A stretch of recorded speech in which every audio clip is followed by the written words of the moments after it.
Alright, so I've gotten a little bit further in the game, but I don't know what part this is. But anyway, welcome back to some more Agatha Christie, Death on the Nile. Hopefully, you guys are enjoying so far, even though I'm at a part where I am raging a little bit. I'm not gonna lie, but hopefully you subscribe, do all that fun stuff. Hopefully I see you or continue to see you on this page. But without further ado, let's just dive into the chaos of this damn game.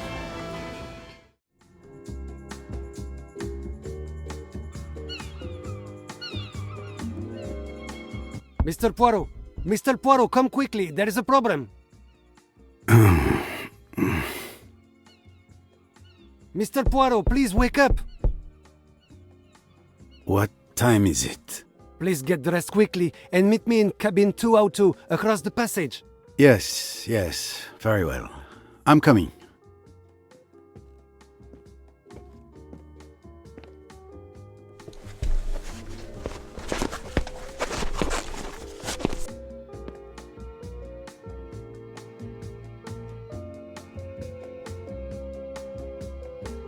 "9 o'clock? Why have I slept so late? It's not like me at all. Well, let's see what has the captain in such a state. Cabin 202.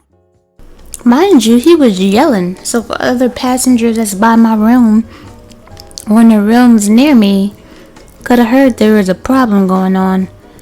So don't be yelling like that.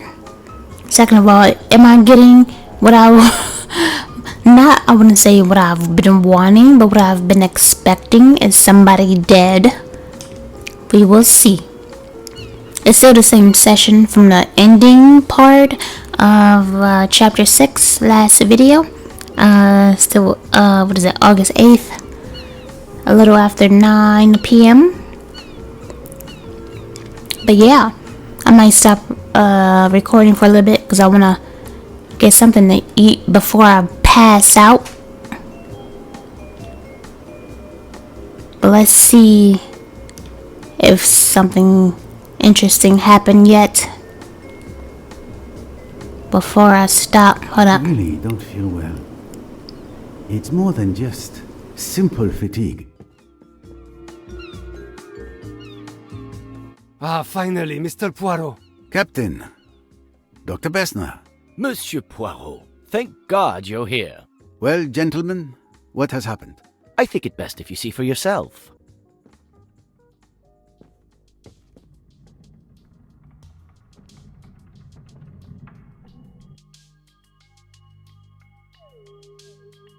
Oh no, poor child. Poirot, this is your fault. Alright. Finally, the point that we knew was inevitable. Very inevitable. We knew it was bound to happen. We are finally at her crime scene because we knew she was gonna die at some point.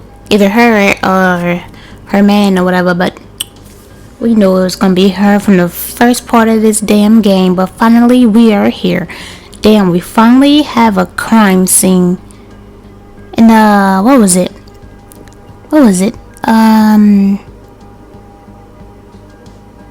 What's the name of the last game I played for her role? What was it? Agatha Christie. I've been getting used to having to say Death on the Nile for the intro for these episodes. I forgot the last game. Death on the Nile. Not Death on the Nile. Agatha Christie. Hold on, this gonna bug me. What was the last damn game? Oh, there you go. Murder on the Orient Express. That murder happened pretty early in the damn game.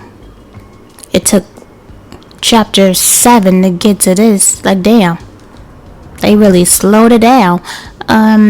Skin to Clear. Interesting, lazy name, but whatever. I like the color though. This is a nice color for the packaging. Alright. Let's get into detective mode. Where's her man at, by the way? Ah, a case where Mrs. Doyle undoubtedly kept her necklace. Empty.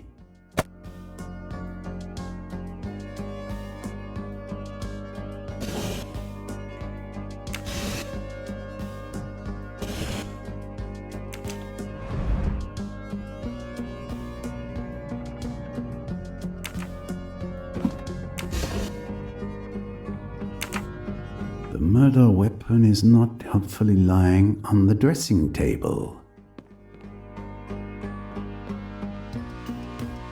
We don't even know how she was killed yet. Like, let's wait till we examine her body first. I'm saving that for last. Hold up. Mrs. Doyle had many valuable jewels. Ugh, I don't like this color. The other color wasn't too bad, but this is hideous. Ugh.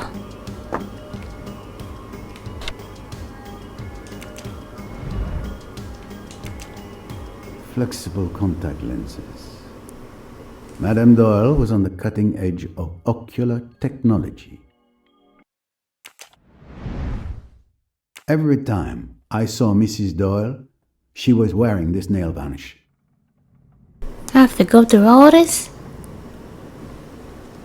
This color is brighter on my laptop screen than it is on my TV. On my TV is more, it's still kind of pink.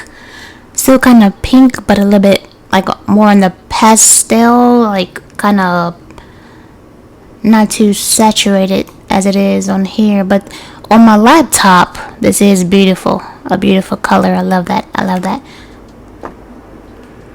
I was looking at that lip gloss that I said I didn't like, or that lipstick color on my TV. So now I'm wondering what it'll look like on my laptop screen.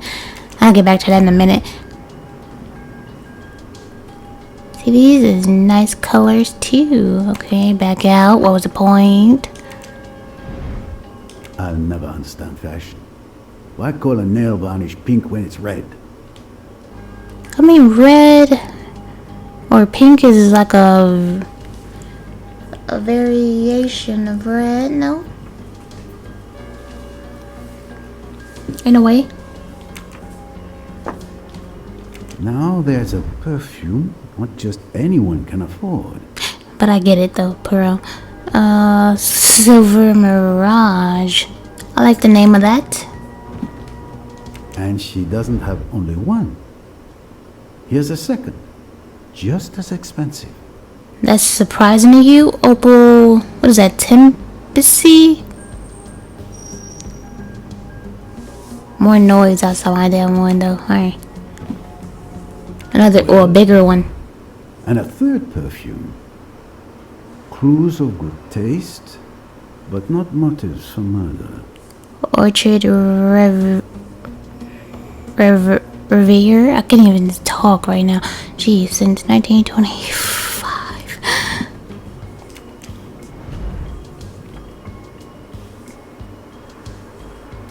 Okay, the point of that, I don't know. What we got here? Is this blush or is this eyeshadow? Probably eyeshadow.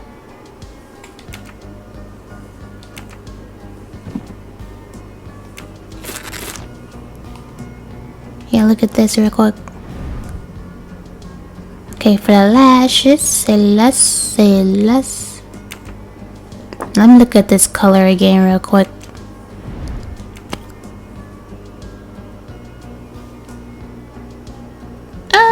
I mean, I like the color on my laptop screen, but still, I don't like it for a damn lipstick color. But whatever. Go back. Now, is this just her room? Because all I see is her shit. Where is his shit at? Why are they not in the same room? That isn't interesting. Very interesting. Suspicious, but oh, wrong thing. Wrong thing, my bad. Go here. Nothing. Is this where his shit should have been or no? I'm gonna get to you in a second, girl. Hold up. The Art of Films and the Secrets of Cinema. Okay. Okay. Is that a real book? Alright, I guess we're now going to you.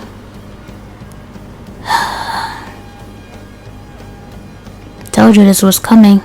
You should have been more. You should have had security. Matter of fact, you should have had security once you realized this girl was stalking you. Even though I don't think it was necessarily her now, because we've been it's halfway through this goddamn game.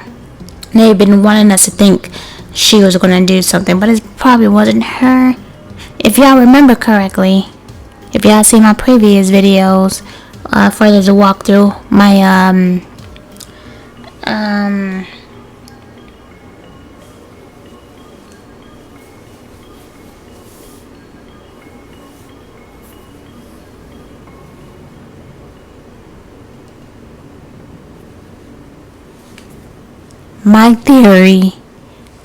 my theory, I've said it, but I'm gonna say it again since I took a break from recording this game for a little bit. But I'm gonna say it after I examine her. Hold up.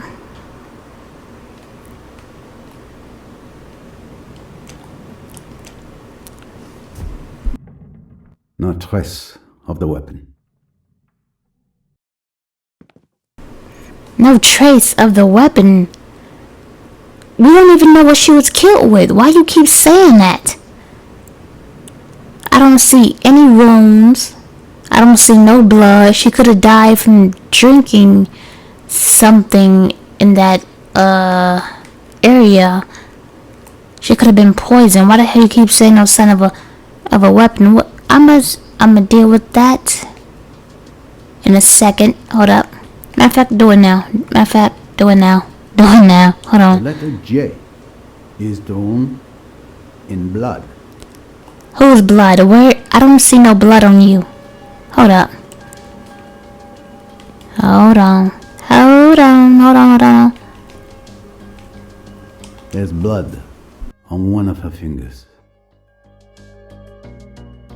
No signs of a struggle or bruising on the body.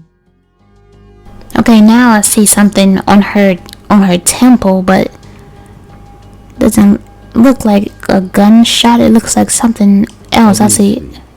She wasn't wearing her necklace to sleep. I see something, but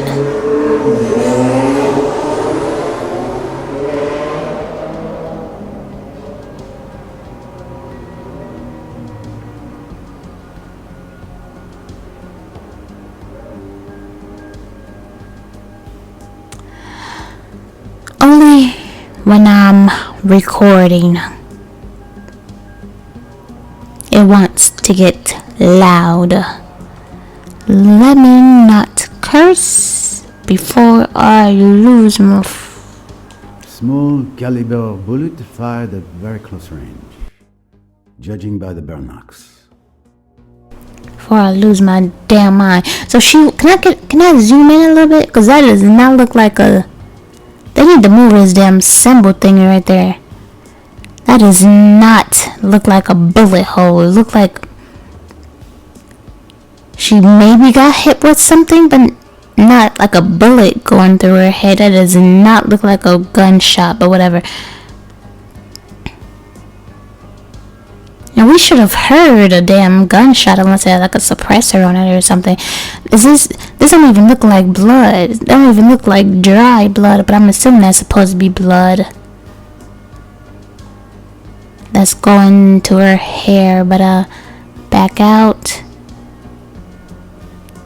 If she got shot in the head, there should be more blood. What the hell?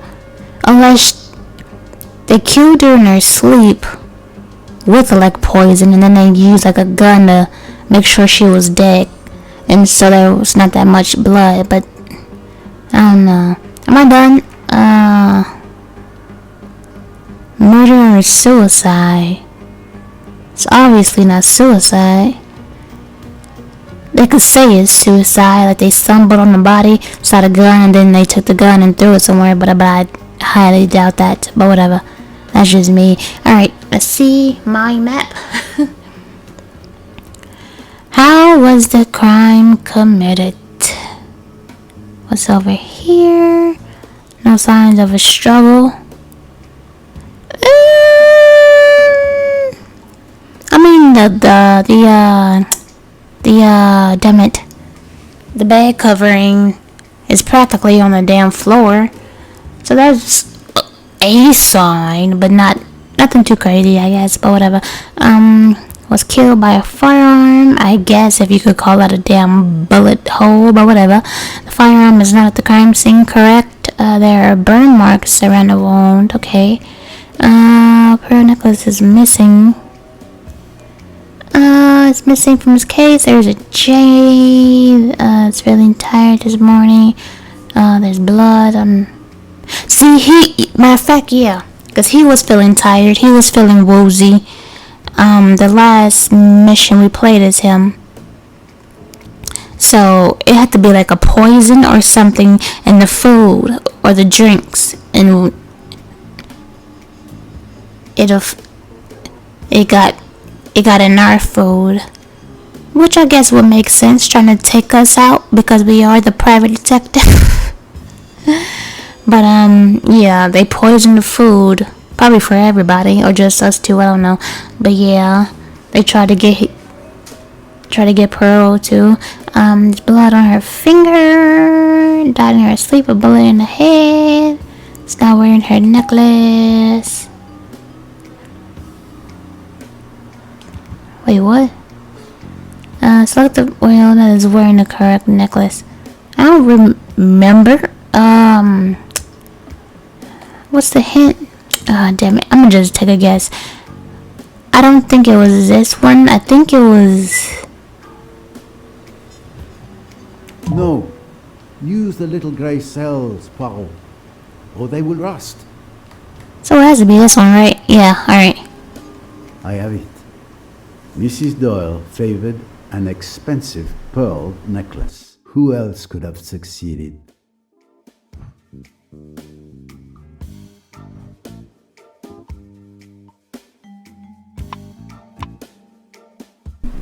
Okay, go down. What is this? He's feeling tired. Yeah, he was poisoned with something. Somebody tried to drug him. Or succeeded in drugging him. But who knows if they tried to kill him or not. What is this?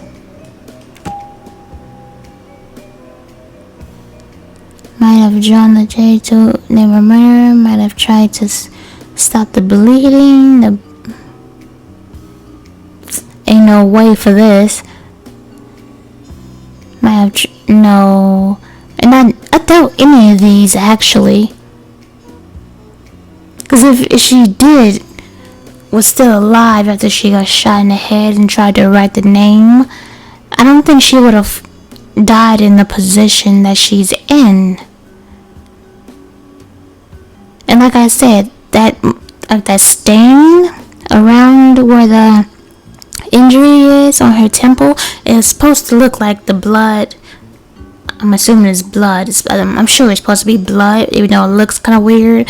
But it's supposed to be blood, like pulling down to her hair. And that could only happen if she's laying down like how she is. So after she got shot, she shouldn't have moved. And if she did move, you would have seen the blood like dropping down her face instead of to the side into her hair. So none of these make sense. Or maybe she tried to stop with her finger. Just another pothole on the road to success. Yeah, see, this don't make no sense. That is a good answer. No, it's not. But whatever. Hurry up. Oh, one thing. I'm sure Jeanette, obviously. Or Jacqueline, excuse.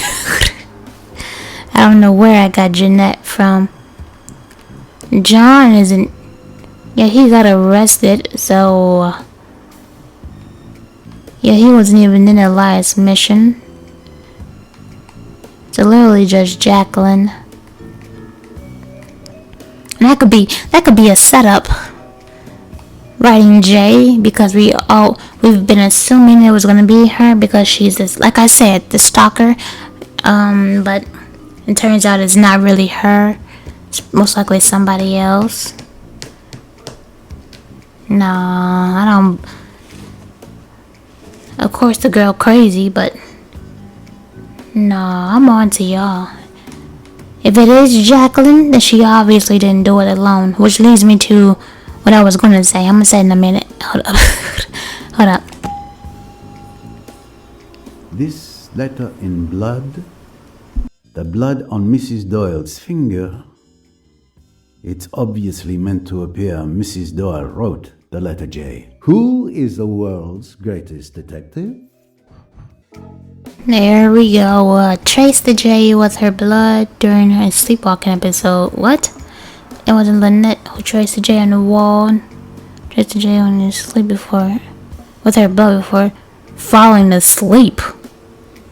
The fuck? But like I was saying, yeah, this makes more sense. Somebody used her finger to do that, to blame it on Jacqueline, because we've been suspecting that Jacqueline's gonna do something since she does have a gun.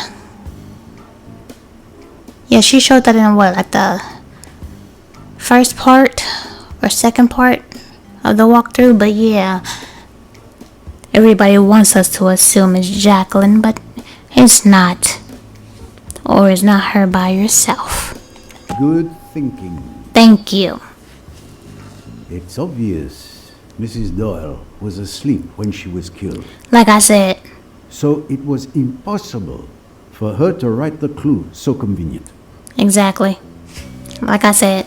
See, I'm a detective. I got a detective mind. Give me my badge. I could do this in real life, honey. Alright, let's go. Wait, what was it? Let me see.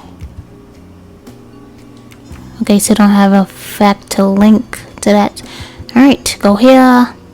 Put the clues in the right places. There's no signs of a struggle. So put this in the middle. Or maybe you could put it on the suicide side, but I don't know. Bear marks. You could put that right there. What is this? Buy a firearm.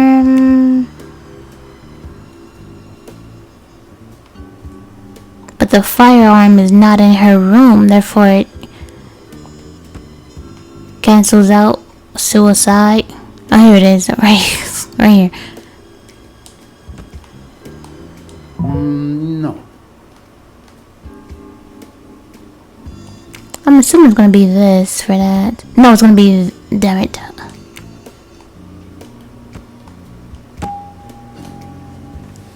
There's no question. Mrs. Doyle was murdered. Precisely. Is that applause I hear? No.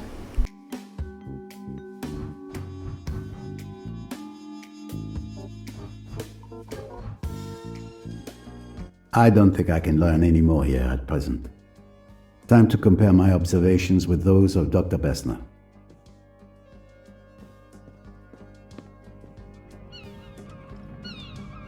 So, did you see? Did you see that poor young woman?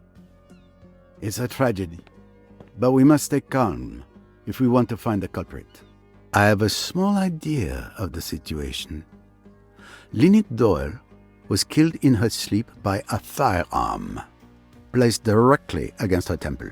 I also noticed that her pearl necklace was missing, perhaps taken by the killer, but it's too early to assert that. And the J written in her own blood. Do you think she was trying to identify her killer? Given her animosity, Jacqueline de Belfort would seem like the obvious choice. What do you think? My friend, once the Earth was thought to be flat, that was the obvious choice at the time.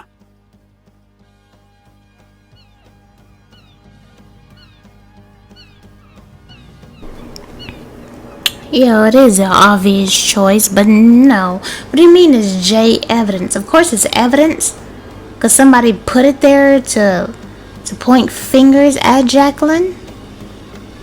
But if you're asking, do I think Jacqueline did it? No, not really. At least not by herself, obviously, but what do you mean it's J evidence? Whatever. So, the hatred felt by Miss de Belfort caused her to be so reckless as to sign a crime like this? Possible, I suppose. Hopefully, a more thorough investigation will tell us more.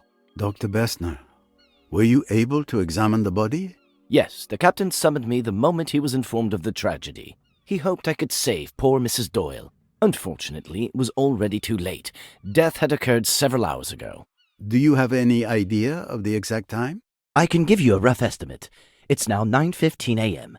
Considering the temperature last night and the fact that the rigor had begun to advance, I would estimate the time of death to be at least 7 hours ago, and at most 9 hours. Which places the crime between midnight and 2 in the morning? Exactly. I can also tell you the wound suggests she was killed with a small caliber weapon, possibly a .22. I see. Did you discover the body, Captain? No, it was Louise Bourget, Mrs. Doyle's maid. She came to wake her employer, as she does every morning. Except this time, well, the poor woman didn't wake up. Louise came to find me immediately. She was completely distraught. Do you know if she touched anything in this room? She assured me she touched nothing. Neither did I. So that means, most likely, the murderer took the weapon with them.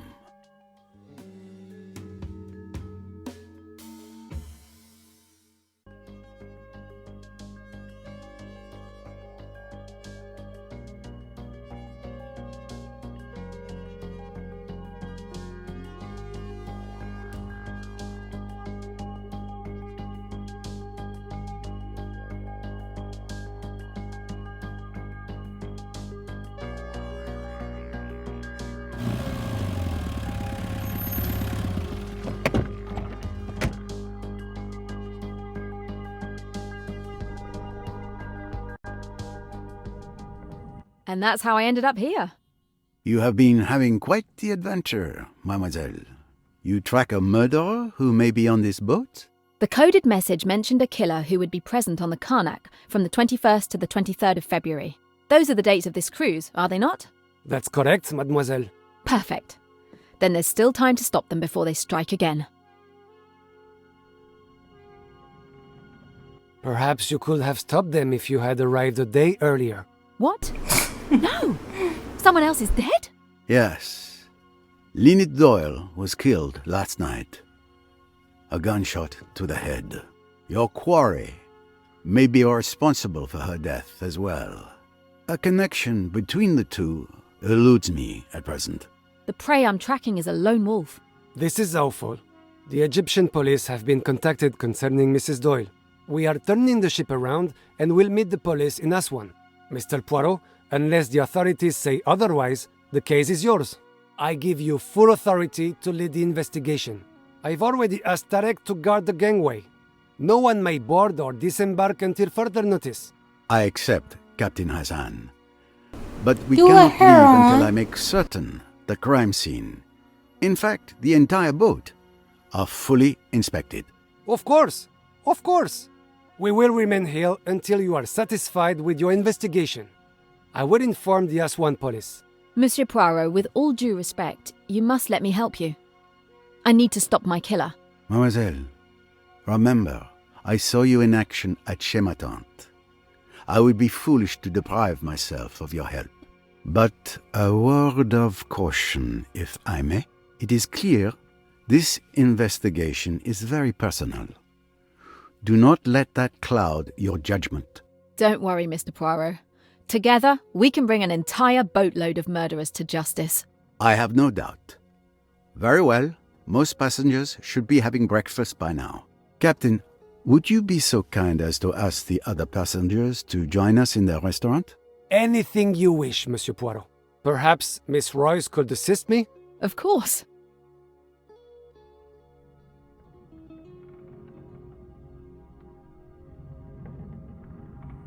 I must go to the restaurant to speak to the passengers. Y'all let her on. Like, damn. And second of all, when they showed the shot of the ship, I realized, I see this. I see it. Another little treasure for my collection. I realized I have to search this ship up and down, top to bottom, left to right, or what is it? Port.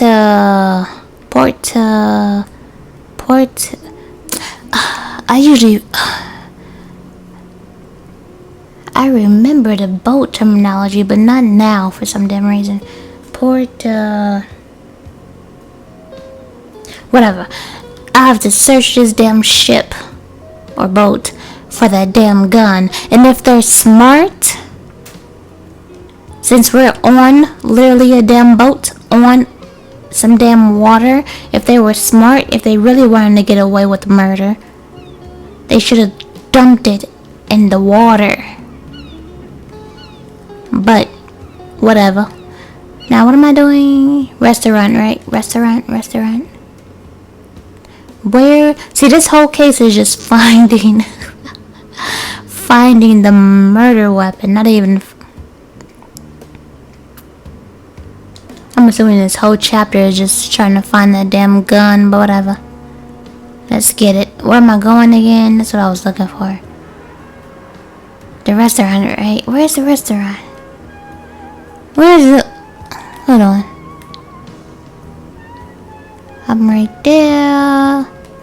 So am I going back? That's where we came from. Go this way. What's in here? Oh, a bathroom. Okay.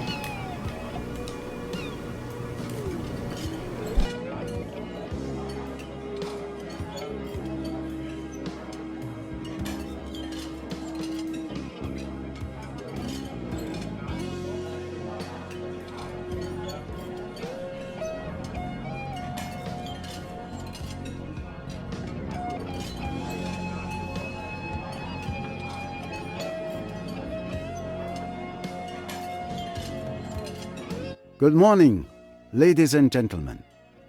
I'm sorry to disrupt what promised to be a beautiful day, but I have some terrible news.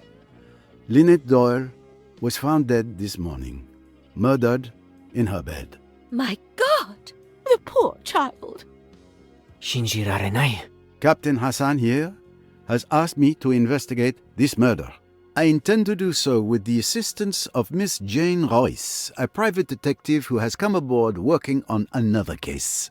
The murder weapon was a .22 caliber revolver. She will be searching each and every one of you for the gun and anything else which might be relevant to this case. I trust you will comply. Do you recognize her? She's the mysterious friend of Mrs. Leach, who showed up at the party in Mallorca and then just left without a word. Thank you, Mr. Poirot. I'm now going to search each of you. Meanwhile, the captain will confiscate your keys and lock your cabins. You will not have access to your cabins until we've concluded our searches.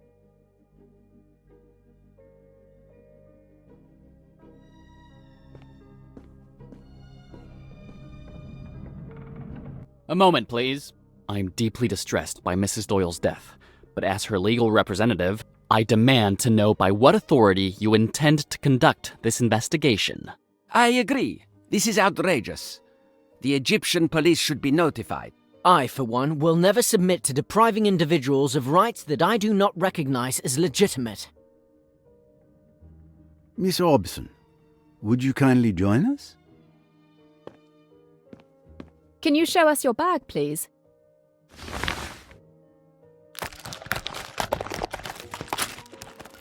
Thank you. Mr. Riquetti, if you would, please.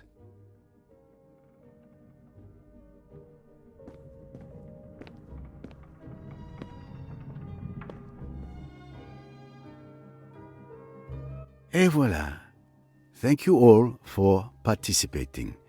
You may expect me to interrogate each of you. Since nothing conclusive was found, you're free to go. but you may not return to your cabins or attempt to leave the boat.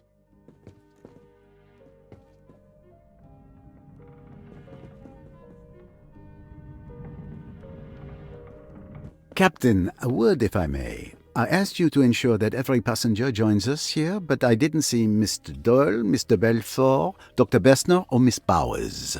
My apologies, Mr. Poirot. With all that's going on, I forgot to tell you. Dr. Bessner is tending to Mr. Doyle's wound. As for Miss Bowers, she's watching over Miss de Belfort, who is in quite a state. For what reason? Has she said anything to you?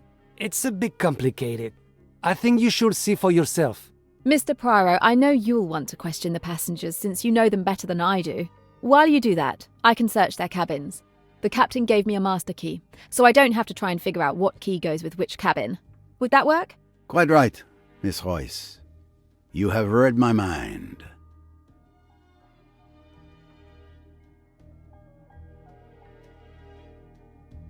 Throughout this chapter, you'll have the opportunity to switch between players, between Jane and Pearl. I figured. Yep, I knew it. Press square to change, because I knew they wanted us to do the interrogation and to search the damn room, so I knew we had to switch between the two. But I gotta say, sometimes Perot is not. His technique, you would think, is not particularly good for somebody who's supposed to be so well-renowned detective, because I watch true crime shows. So you would think first you have to do you have to bring them to a room where you could interrogate them or just ask them questions, and then tell them the news about what you're investigating to gauge their reaction, and then ask if they have like a certain type of weapon similar to the weapon that was used. But he told everybody, so he couldn't see everybody's reaction to the news, like if they already knew or if they were like faking or something. Then he told them the type of fucking weapon that was used, because I'm assuming nobody heard a fucking gunshot, so you would assume when somebody was murdered, it would be like a quieter, like a knife or something, just quieter than a gun. But he told them that it's like he tells everybody like information before he could get information back. Like, you know what I mean? Like it doesn't make sense. Like his technique be pissing me off sometimes, but whatever. That's just me. Whatever. Let's get it. So, Mademoiselle Royce, let's split our resources as we planned. You take responsibility for searching the passengers' cabins. All right. And you conduct your interviews, you do so well.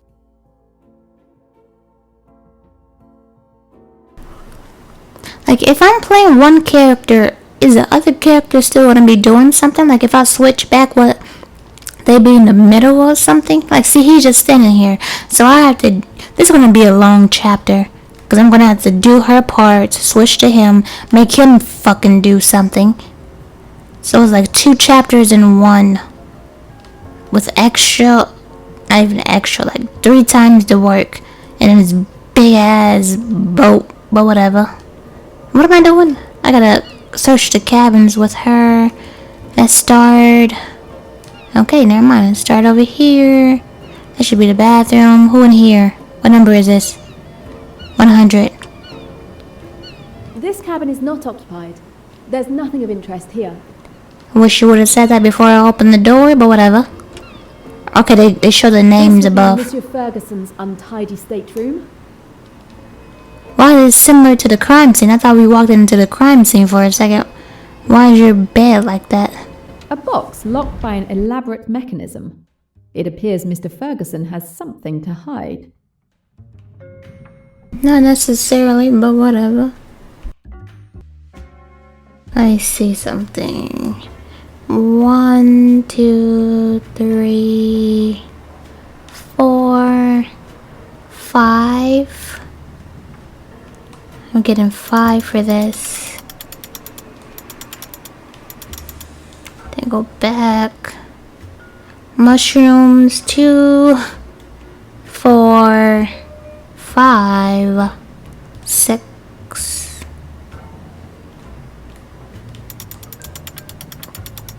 Should have went the other way. Whatever.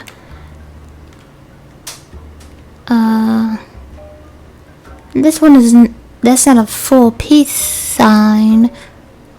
The line straight down is missing. So should I count it? We'll see. But let's go 2, 3.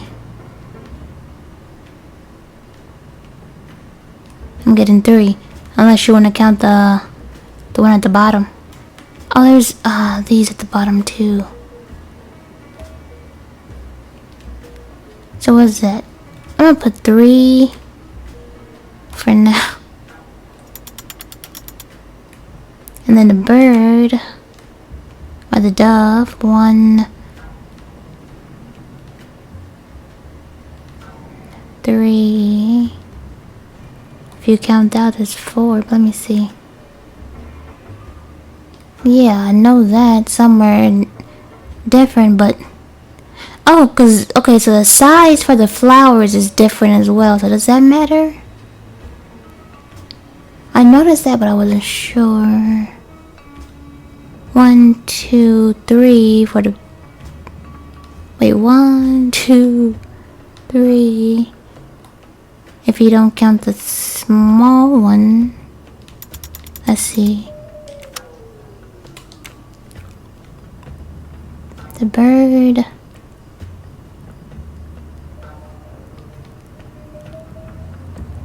Bird is 2 because this one doesn't have wings. Wait, there's a bird on the bottom too, right? So let me hold up. Is it just the sides or is it the sides and the bottom? Right now the piece. 1, 2. If you count this as 3. Got that. Mushroom.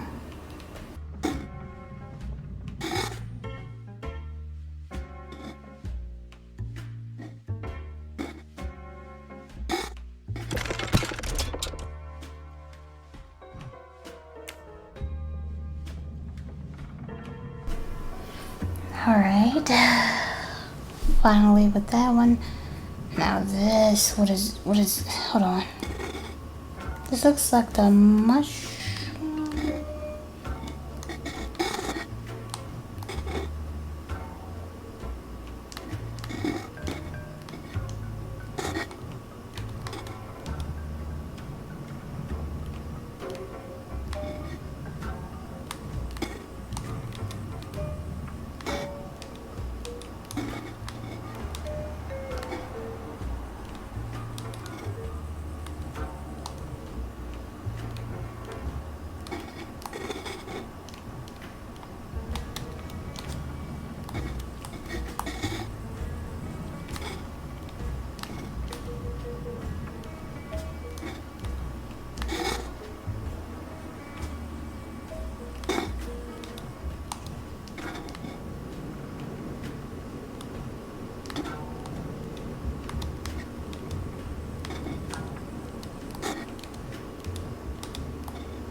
There's that, put this, wait. Well, I think I got it, hold up. Beautiful. Got 2 more of this shit, alright, give me a minute. What is the, at least tell me what my fucking objective is, like damn, what am I doing? That's what I hate about this game. It doesn't tell you. You have to use a hint, basically, just for you to get a fucking objective. Move the pawn to the right. What? Groping my way around. Give me the... whatever. Open to see full image.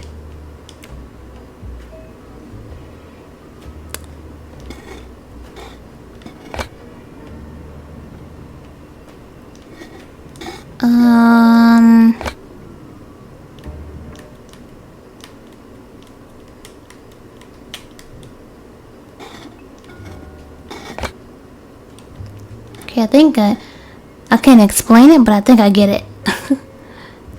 We go back right here.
Okay, go here. What am I trying to make it to though?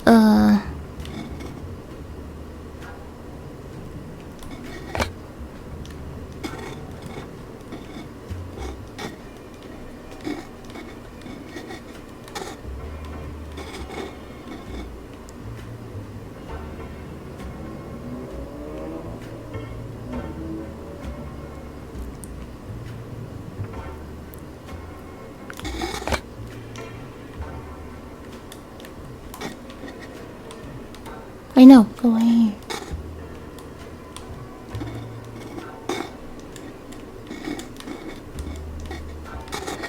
Go here, bam, bada, boom.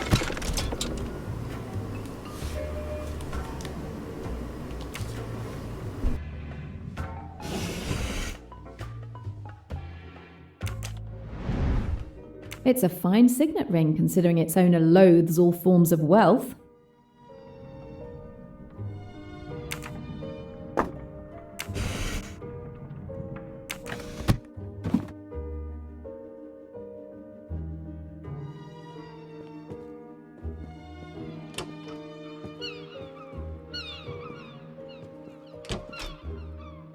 This is the cabin of Guido Richetti. A code? Mr. Richetti doesn't want anyone going through his things. Obviously, as with any person. Jeez.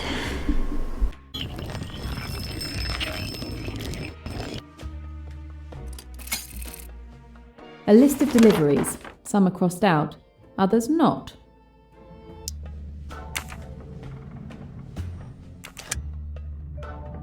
Miss Robson's family, certainly.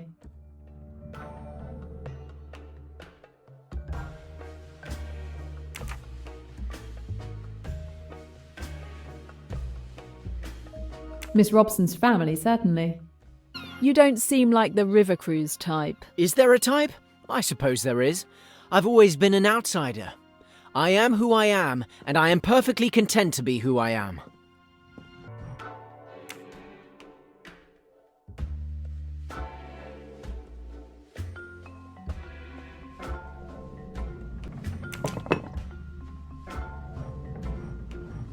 With the current from this battery, I should be able to activate the box mechanism. Then all I have to do is get it to the end of the line.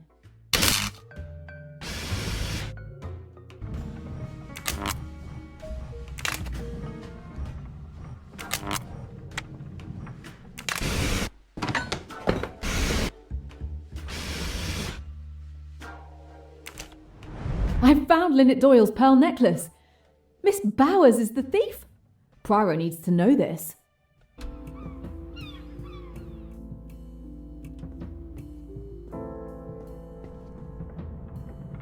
I'm sorry, I thought the cabin was empty. But who are you? Where'd you spring from? I'm Jane Royce. I'm a private detective working on another case. Now I'm helping on this one. The captain assigned me the task of searching all the cabins. If it will help uncover my wife's murderer, go ahead. For God's sake, you're not going to search my cabin? If it's a problem for you, I suggest you discuss it with the captain. Meanwhile, I'll proceed with the search. If you must, you must. But this is outrageous. Pennington's stateroom is truly luxurious. The pen must have cost more than I earned for a successful investigation. This Pennington guy sounds dodgy. I might find something useful in his papers.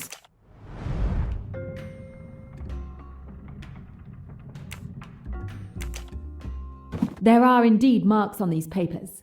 I feel like I might be able to extract some useful information, but for that, I need to find something to reveal them. Pennington has a gun. Why would a businessman take a pistol on a quiet cruise? Unfortunately, it can't be the murder weapon. It's a .45, a much higher caliber than the gun that killed Lynette.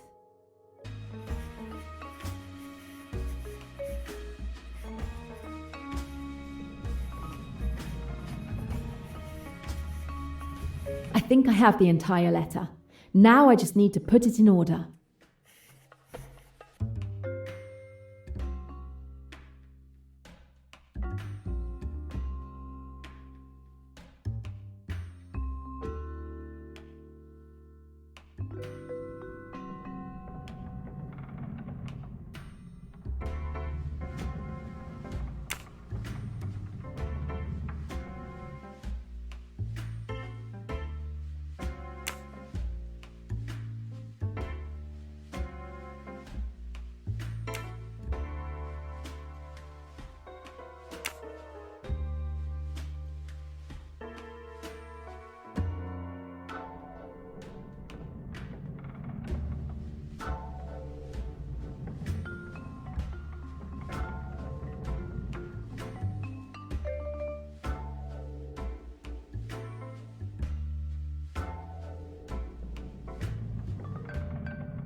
That's it.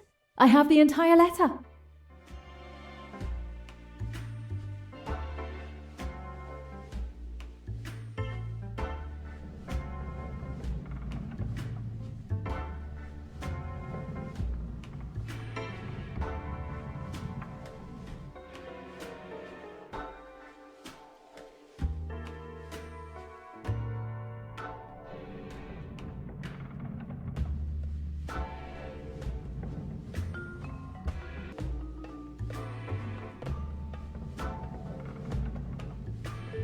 Pennington claims to have run into the Doyles on this boat by pure chance.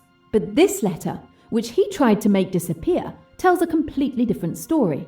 I have the strong impression that this trip to Egypt is actually a business trip for Mr. Pennington, perhaps even a matter of professional survival. He seems quite embarrassed at the thought of someone uncovering the games he's played with Lynette's money. I wonder if that's what it could be about.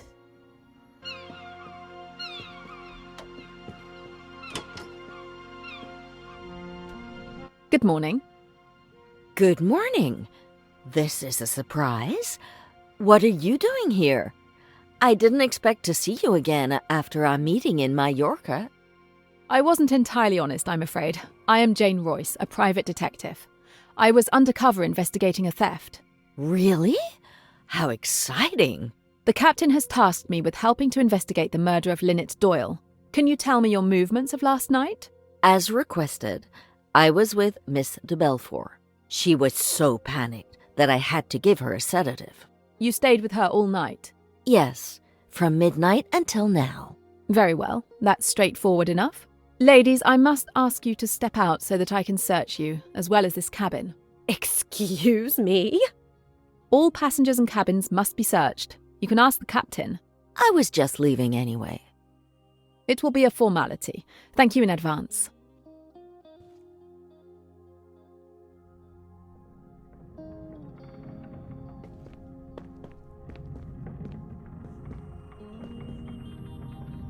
A locked photo album.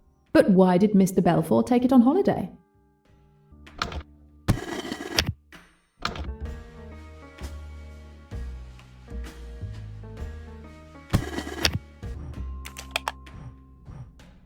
It's done. It's open.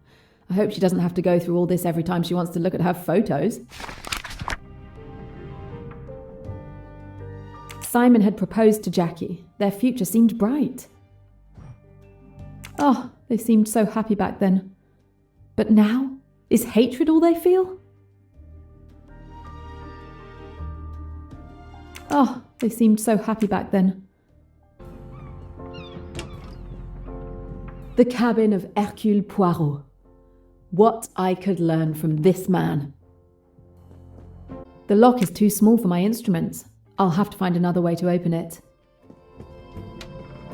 Hey there, parrot? Hey there! What's your name? Grandma! Grandma! How does the box open? Mama's box! Can you open the box for me, Grimo? Mama's box! What's in the box? Mama's box! Do you want to play, Grimo? Grimo? Hungry! Are you hungry, Grimo? Grimo? Hungry! I might have found the way to open this box. Do you want to eat? Peanuts! Mama doesn't want to give you peanuts. Peanuts! If I give you peanuts, will you open the box for me? Peanuts! Where can I find these peanuts? Good day, Mademoiselle Robson. You seem anxious. Do you want to speak with me? Yes, Monsieur Poirot. Tell me of last night, mademoiselle, if you will, in your own words. Yes, I will explain everything to you. After you retired for the evening, I went back to the lounge for tea. And then Jacqueline de Belfort arrived. Waiter, a drink, a double gin.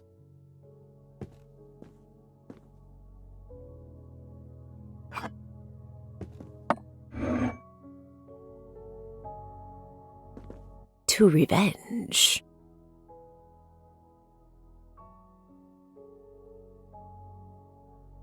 I'm tired. I'm going to bed. Are you coming, darling? I think I'll stay a bit longer. Maybe have one last quick one, read a magazine.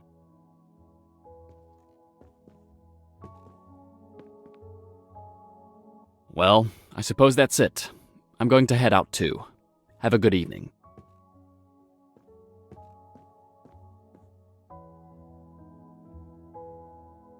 Robson. Cornelia, right? Tell me about yourself. About me?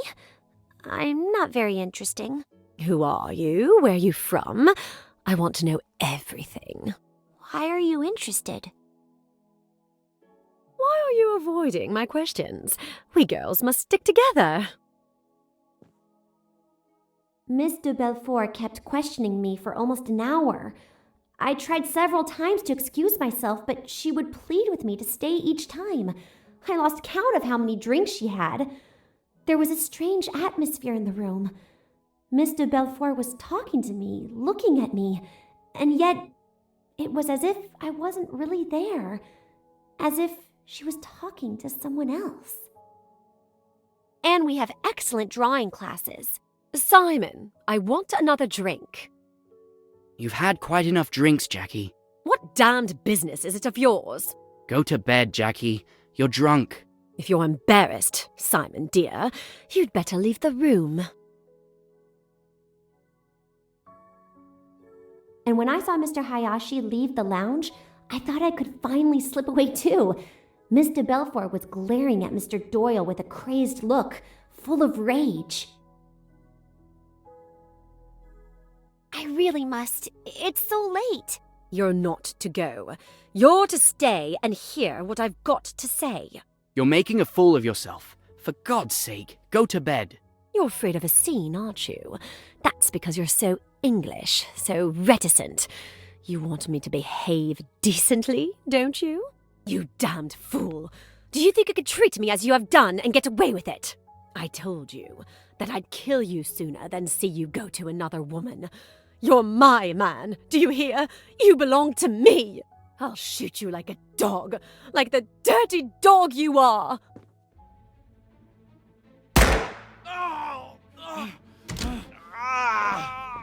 Mr. Hayashi! Mr. Hayashi! She shot him! Oh, she shot him! Oh, God. Oh, I wish I were dead. What have I done? What have I done? Hush, dear. Hush. Get her to her cabin, Hayashi. Miss Robson, get that hospital nurse of yours. Don't leave her. Make quite sure she's safe with the nurse looking after her. Then get hold of old Bessner and bring him here. For God's sake, don't let any news of this get to my wife.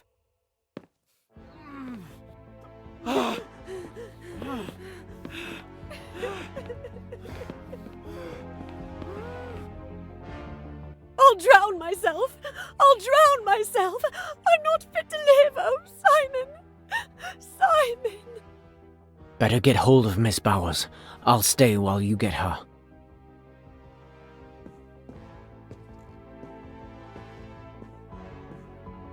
Miss Bowers! Open the door!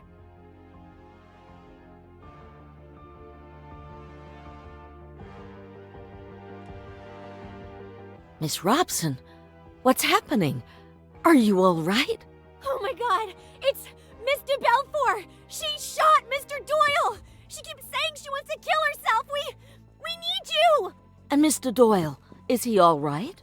He's in the lounge. He has a bullet wound in his leg. Mr. Hayashi will get Dr. Bessner once we've reached Miss de Belfort. If she's left alone, she might harm herself.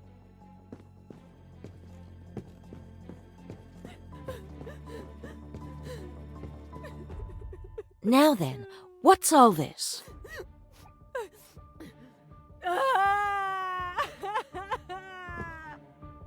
Is there anything I can do to help? Not at the moment.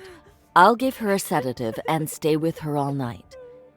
Go and help the others with Mr. Doyle. I'm sure they'll need you more.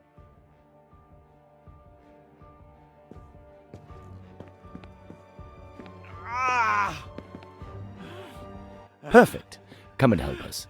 You'll be more useful than Mr. Hayashi, who I see is in the process of collapsing. You're not going to let me down, are you? Don't worry. I'll do what I can.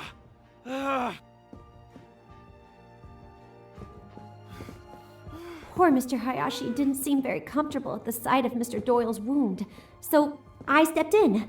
The doctor and I carried Mr. Doyle to the doctor's cabin. Luckily, we didn't have to carry Mr. Hayashi as well. The wound was really ghastly. The doctor busied himself cleaning and treating the wound as best he could. Well, this is the best I can do. You've been brave. I'm going to give you something to help you sleep. And your wife? What should we do about your wife? She needn't know till the morning. You mustn't blame Jackie. It's been all my fault. I treated her disgracefully. She didn't know what she was doing. Yes, I understand. My fault, Miss Robson. Someone ought to stay with her. She might hurt herself. It's all right, Mr. Doyle. Miss Bowers is going to stay with her all night. Mr. Hayashi, the gun. You mustn't leave it lying around. Quite right. I'll go and get hold of it now. I watched the doctor administer a sedative to Mr. Doyle. He seemed immediately more at ease. I'm bothered. I can't find that revolver. What? How is that possible? Did you look everywhere? Of course, I looked everywhere. It dropped out of the girl's hand. She kicked it away and it went under a settee. It isn't under that settee now. But who could have taken it? It's curious, that. But I don't see what we can do about it. Both of you go to bed. I'll watch over him tonight. And thank you. Your help has been invaluable. I did my best. Good luck. Thank you, Doctor. Mr. Hayashi left for his cabin and I continued to mine. I sat on my bed for several minutes, realizing what had just happened, trying to compose myself before going to bed and finally falling asleep. So now you know everything. That's it. I see. Jacqueline de Belfort's revolver. I am reminded when she showed it to me. In your cabin, we found a very elegant pocket watch. It's one of the few keepsakes I have from my father. So, he is the man beside you, inside the watch. Yes, that was before we lost everything. I love having it close to me. Back then, we were all together and happy, and so very innocent. The memories of our loved ones are often the most precious treasures we possess. Miss Robson, what can you tell me about Lynette Doyle's pearl necklace? It was simply stunning, wasn't it? And it looked perfect on her. Such elegance. The necklace you admire so. What a dream it would be to possess such a necklace. Well, of course. It has been stolen. Oh no, Mr. Poirot. I would never have dared. I assure you, you must believe me. I know nothing about the theft. Good day, Samir. Might I disturb you for a moment? Of course, Mr. Poirot. What can I do for you? May I ask what your movements were last night? Of course. I tended the bar until 11:30 p.m.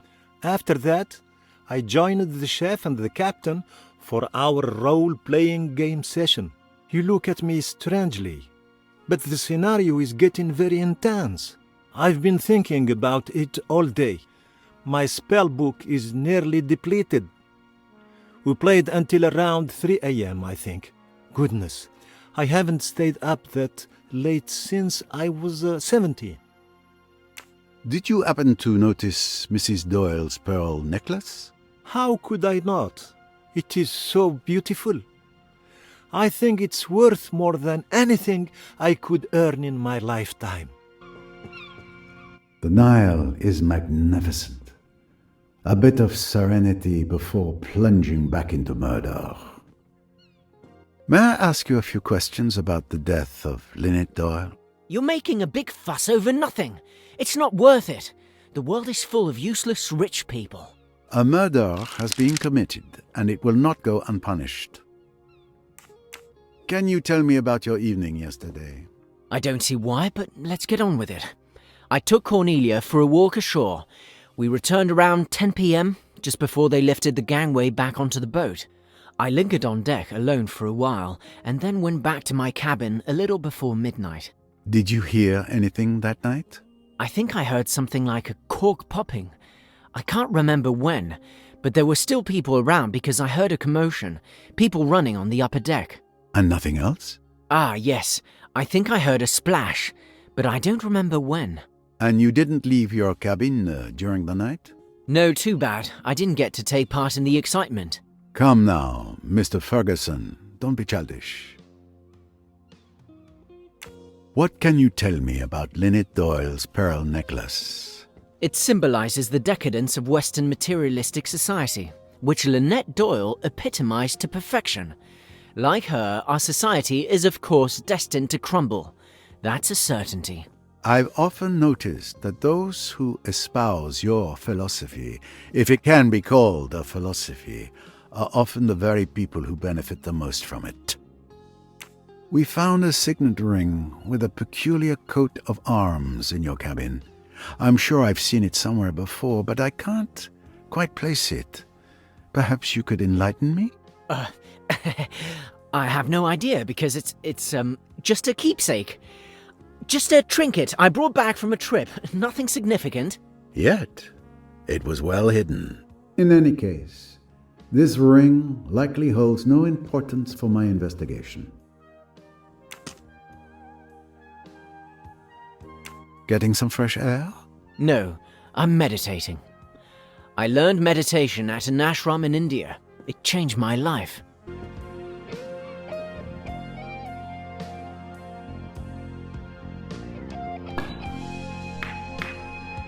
Nice shot. But one good shot doesn't make a game. Most certainly, my friend.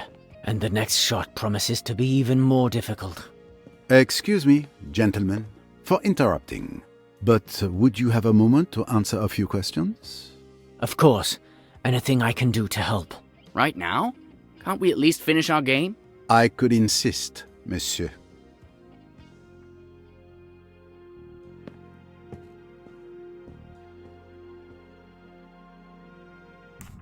Could you please tell me your movements last night? The evening started innocently enough. We were playing cards. I spent the early part of the evening playing bridge with the Doyles and Mr. Pennington. Waiter, a drink, a double gin. Simon, are you playing or what? Sorry.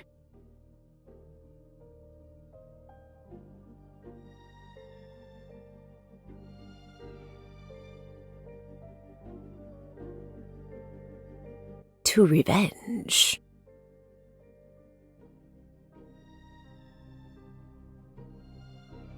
I'm tired. I'm going to bed. Are you coming, darling? I think I'll stay a bit longer. Maybe have one last quick one, read a magazine.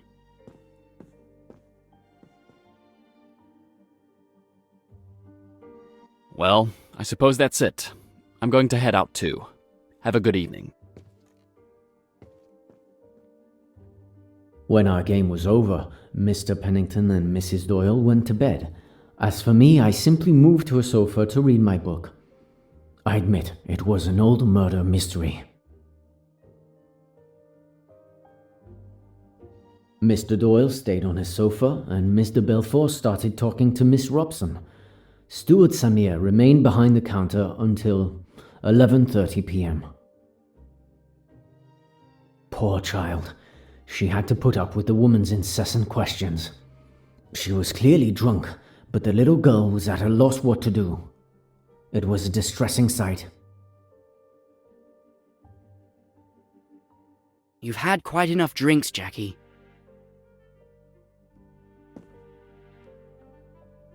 When the argument started to escalate, I seized the opportunity to discreetly slip away. Nothing makes me more uncomfortable than public confrontations.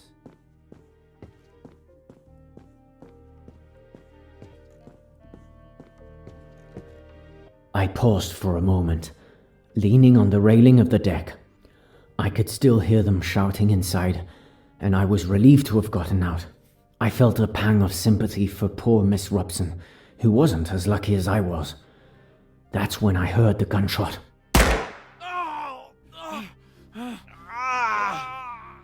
Mr. Hayashi! Mr. Hayashi! She shot him! Oh, she shot him! Oh, God. Oh, I wish I were dead. What have I done? What have I done? Hush, dear. Hush. Get her to her cabin, Hayashi. Miss Robson, get that hospital nurse of yours. Don't leave her. Make quite sure she's safe with the nurse looking after her. Then get hold of old Bessner and bring him here. For God's sake, don't let any news of this get to my wife. I'll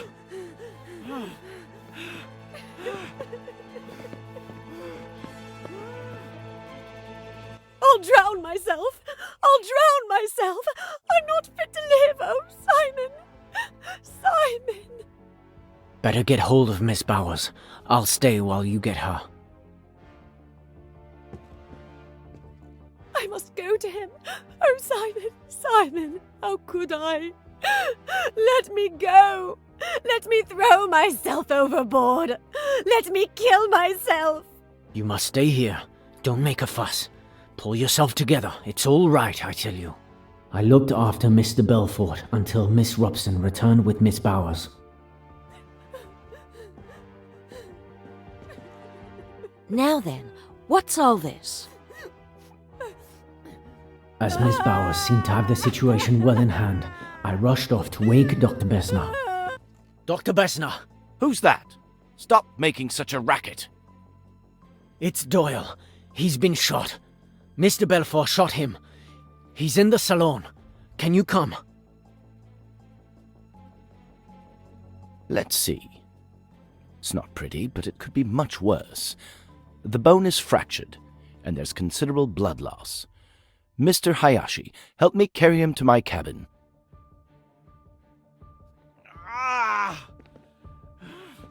Perfect. Come and help us. You'll be more useful than Mr. Hayashi, who I see is in the process of collapsing. You're not going to let me down, are you? Don't worry. I'll do what I can.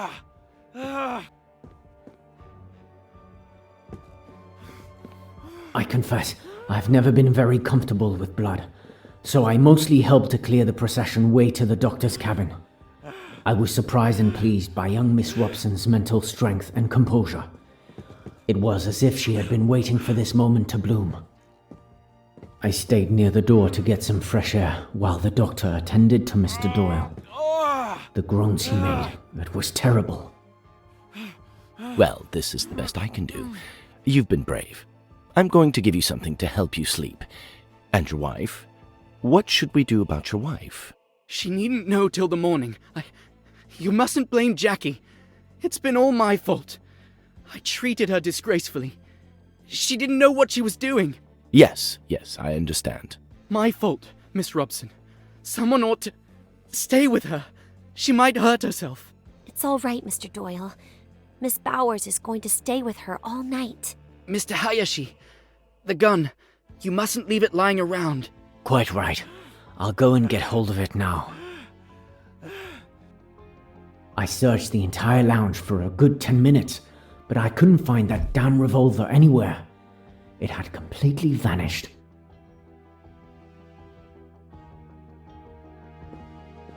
I'm bothered. I can't find that revolver. What? How is that possible? Did you look everywhere? Of course, I looked everywhere. It dropped out of the girl's hand. She kicked it away and it went under a settee. It isn't under that settee now. But who could have taken it? It's curious, that. But I don't see what we can do about it. Both of you go to bed. I'll watch over him tonight. And thank you. Your help has been invaluable. I did my best. Good luck. Thank you, Doctor. I wished Miss Robson a good night and went to my cabin. I've never been so happy to go to bed. It took me a while to fall asleep, but eventually I did. And after all that? I went back to my cabin, say 30 minutes past midnight. Your cabin is the closest one to the lounge, correct? Yes, that's right. Did you notice or hear anything unusual after you returned to your cabin? Well, I think I heard a noise, like a splash, just before falling asleep. That was probably around 1 a.m. or so, but I'm not certain. Very well, Mr. Hayashi. Thank you again for your cooperation. The splash could have been the murder weapon being thrown into the water by the killer. Mr. Hayashi, can you tell me anything about the disappearance of Lynette Doyle's pearl necklace? Monsieur Poirot, I swear to you, I knew nothing of it until you informed me of its disappearance. In that case, I believe you have told me all I needed to know for now. Miss Royce, I was looking for you. I was looking for you too, Mr. Poirot. Time to share information? The murder weapon is not at the scene of the crime or in Mr. Belfort's cabin. Why would the murderer get rid of the weapon? It would make more sense to use it to incriminate her.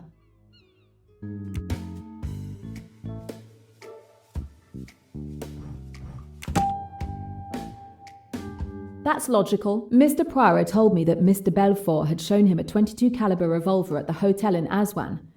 It's the one she used to shoot Simon Doyle. Another win with my name on it.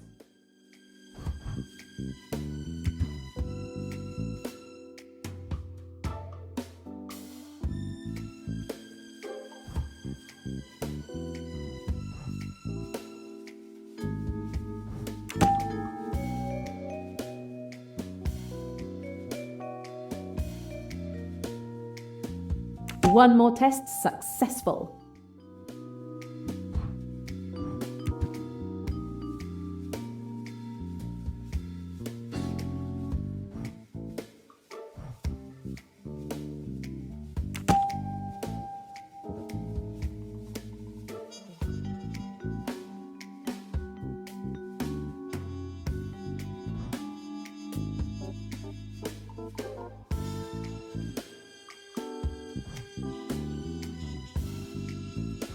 Well done. That was it.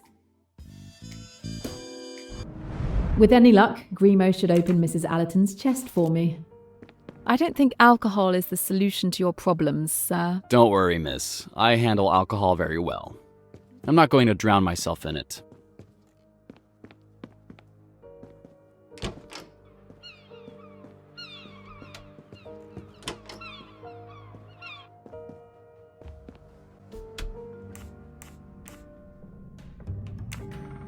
Here are your peanuts, Grimo. Happy now? Now, will you open the box for me? Grimo, happy! Mama's box! Wow, that colour pattern is gorgeous. Mama's box! Wow, that's quite a colourful display, Grimo.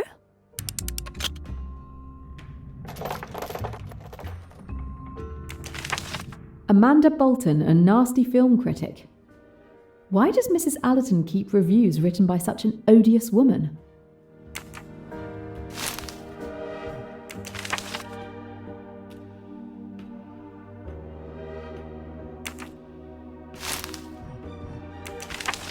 All these film reviews seem to have been written by this Amanda Bolton, a very critical person, it seems. Could you tell me your movements last night, Mr. Allerton? Since you ask so politely, we all had dinner together. Then I went to bed around 11 p.m. I was awakened by noise. Miss Robson calling Mr. Hayashi, footsteps, and then Dr. Bessner talking. After that, I went back to sleep and heard nothing else until this morning. Last night's meal. I'm sure I was the only one drinking wine at our table. Lynette Doyle's pearl necklace disappeared last night. Can you tell me anything about that? You're the first to tell me the news. I didn't even know it had been stolen. The thief will make a fortune if he can sell it, but he doesn't stand a chance if you're there to stop him. Very well. Thank you for your testimony. Let's move on. We've been on this boat for 2 days, and I believe we haven't had a chance to really talk yet. Indeed. It's too bad it's under such terrible circumstances. I would have much preferred to talk to you about my archaeological discovery yesterday. I'm sure it would have fascinated you. Could you tell me your movements last night? Of course. Time for the interrogation. Let's see. After dinner, I read on the deck. I went to bed around 10 p.m. and woke up around 8 a.m. this morning. Nothing out of the ordinary, I'm afraid. And you didn't see or hear anything? Now that you mention it, I was awakened in the middle of the night by a loud splash, as if someone had thrown a stone into the water. Do you remember what time it was? Did you go to investigate? It was after midnight, I think. And no, I stayed in bed.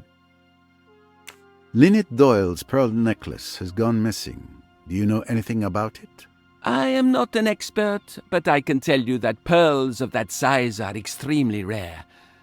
The necklace must be worth a small fortune.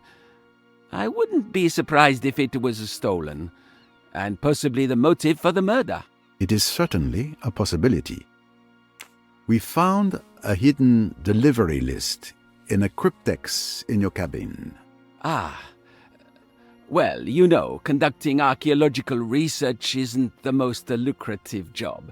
So, to make ends meet, I sometimes facilitate the transfer of certain works of small value from one hand to another. Your offense? I wouldn't put it that crudely. Call it what you will.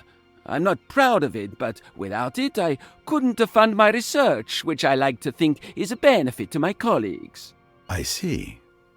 Well, enjoy the view. I must concentrate on finding a murderer.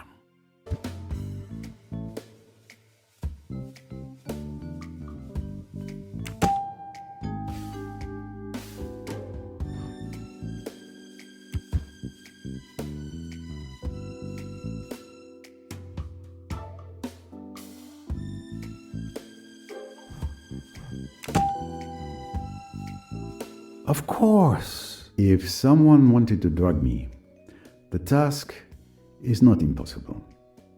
Observing that I only pour from my own bottle, uncorked at the table, the perpetrator could easily target me and no one else. I must go and check on this. Excellent detective work. Naturally. Good morning, sir. The captain has asked me to investigate last night's tragedy. I'd like to ask you a few questions. Of course. Anything I can do. Can you tell me what you did last night? Like every night, I get off the boat for the curfew watch. The captain raises the gangway, and I stay on the dock all night to ensure that no one boards or disembarks during the curfew. And no one could have boarded or left the boat during the night? No, no one, not even me. And this morning, when the gangway was lowered, the captain asked me to stay here and continue to keep watch. Since then, only Miss Royce has asked to come on board. Do you have any information about Mrs. Doyle's pearl necklace? No, apart from the fact that it is very beautiful. That's my personal bottle. Well, an experiment is necessary to find out if it's been drugged. I must find a way of making sure there was sleeping powder in my wine.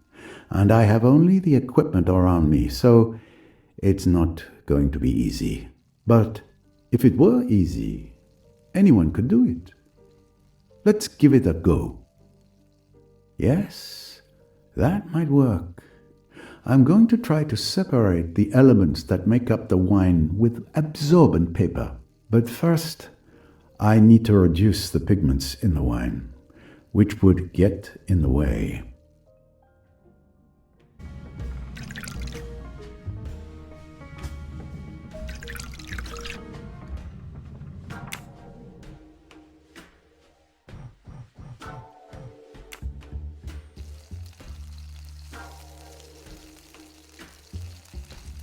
Yes, that's the right solution. The wine is transparent enough to see the result without masking it. And there is indeed an intruder. I count 4 spots instead of 3.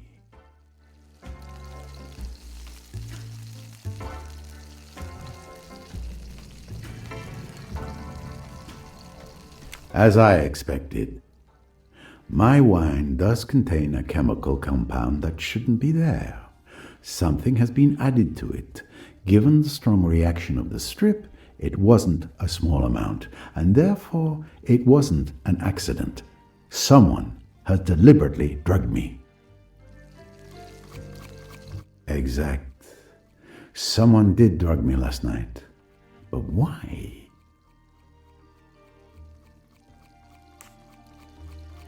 It's logical. Any meticulous criminal would want to avoid having Hercule Poirot present and alert during his misdeed. So he would have drugged me to remove me as a threat.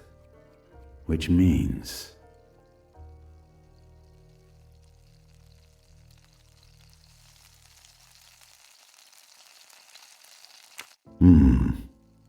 This clue proves that the crime was carefully premeditated.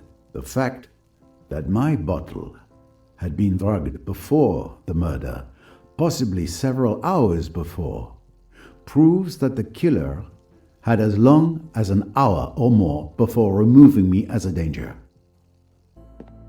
Good morning, sir. The captain has asked me to investigate last night's tragedy. I have a few questions for you. Of course, ask away. I want to help in any way I can. Can you tell me your movements yesterday evening? Let's see. I finished my shift and hurried to tidy up everything so I could join the captain and Samir for a role-playing game. It must have been around 10 p.m. We lost track of time and stopped playing around 3 a.m. Have you ever played our game? It's called Pyramids and Sphinx. I'm afraid not. You didn't see or hear anything unusual? In our bedroom down in the hold? No, not really. Only Samir when he fell in the river of lava. A river of lava?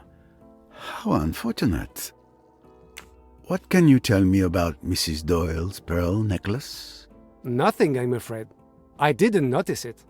I didn't even know who she was until I heard about her death. Excellent deduction. I'm sorry to disturb you, Miss Van Schuyler. May I ask you a few questions? It would be a waste of time for both of us. It's just a formality. I promise my visit will be brief. What time did you go to bed last night? Oh, there you go, asking questions anyway. I usually go to bed at 10 p.m., but last night I lost 10 minutes because that foolish Cornelia was searching for my shawl, which of course she didn't find. Do you remember? Yes, of course. Did you hear anything unusual? I'm a light sleeper. I was woken up by that vulgar woman, Lynette Doyle's maid, saying, "Good night, madame," in an annoying voice. Then I fell asleep again. Later, I was woken up by some noise on the deck. I don't suppose you can tell me who made the noise. Oh, but I can. I got up to see. Rosalie Otterborn was on the deck in front of her cabin. It looked like she was throwing something into the water. I'm not sure what she was up to, but I'm certain it was her. I saw her face clearly. She went back into her cabin, and I returned to bed. Rosalie Otterborn. At last. Who would have thought this annoying woman would prove to be a useful witness? And do you remember what time it was? I can tell you the exact time. It was 1:10 a.m. by my bedside clock. That was very informative. Thank you, madame. Did you know that Lynette Doyle's pearl necklace had gone missing? No, I didn't. That's a shame. It was one of the few pleasant things to look at on this boat. Mr. Pennington. Ah, Mr. Poirot. There you are at last. I was wondering when you would come to see me. You think I'm the one who killed the poor girl, don't you? I have discovered that jumping to conclusions only hurts the legs. But it's true that after the incident at Abu Simbel, your name is quite high on my list of suspects. I suspected as much. Please go ahead, interrogate me. I have nothing to hide. Can you tell me your movements last night? Well, you were there when I played bridge with the Doyles. Then that woman showed up, and Lynette wanted to go to bed, so we stopped the game. I went to my cabin soon after. What time was it? Around 11:30 p.m., I think. Did you see or hear anything unusual during the night? Around midnight, there was a commotion in the next cabin, Dr. Bessner's cabin. I didn't pay much attention to it. I drifted off again, slept till morning. Nothing else? That's all I have to say. You're wasting your time with me. You should look into that girl, the one who's half French, Jacqueline de Belfort. There's something suspicious about her. Rest assured, I won't overlook anyone. You were close to Mrs. Doyle. What can you tell me about her pearl necklace? A very beautiful piece, worth a small fortune. Because of its value, it was quite tricky to insure. That's all I can tell you. And were you aware that it went missing last night? Ah, you see? I was right to have it insured. Your cabin was searched. We found a note clearly indicating that you used Mrs. Doyle's money, formerly Miss Ridgway, for dubious investments. Nonsense. I merely borrowed the money, as is my prerogative, and unfortunately the investments went awry. All I wanted was to help Lynette diversify her portfolio, but I felt guilty enough. I fully intended to recoup her losses, but such a sum isn't easily gathered at the snap of a finger. Her death suits you then. You no longer need to repay anything, and Mr. Doyle being far easier to swindle than his late wife. Careful, sir. Don't poke your mustache where it doesn't belong. Lynette was like part of my family. I swore to her father on his deathbed that I would look after her. How dare you insinuate that I would take advantage of the death of someone so dear to my heart? I make no apologies. I'm simply following wherever my mustache leads me. Good morning, Mr. Belfort. You're finally out of your cabin. Good to see you, Monsieur Poirot. Yes, your colleague came by a while ago and told Miss Bowers and me that all the cabins must be searched.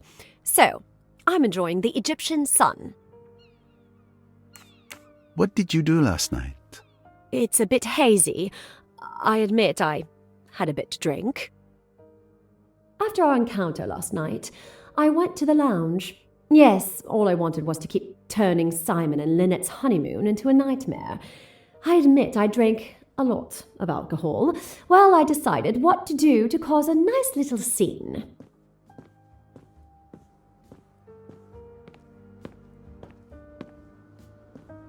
Waiter, a drink, a double gin.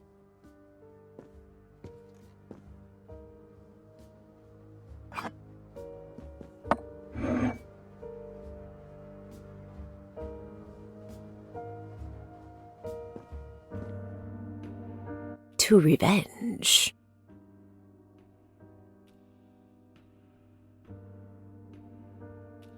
I'm tired. I'm going to bed. Are you coming, darling? I think I'll stay a bit longer. Maybe have one last quick one, read a magazine.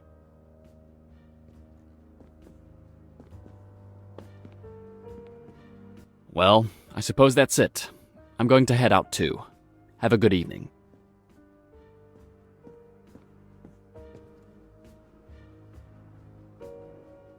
Robson. Cornelia, right? Tell me about yourself. About me? I'm not very interesting. Who are you? Where are you from? I want to know everything. Why are you interested? Why are you avoiding my questions? We girls must stick together. I kept questioning Miss Robson about her tiny, boring life, doing everything I could to make her stay. I absolutely wanted to make Simon uncomfortable, but he remained impassive, pretending I didn't exist. I was seething inside, and with the help of alcohol, I finally lashed out. And we have excellent drawing classes. Simon, I want another drink. You've had quite enough drinks, Jackie. What damned business is it of yours? Go to bed, Jackie. You're drunk. If you're embarrassed, Simon dear, you'd better leave the room.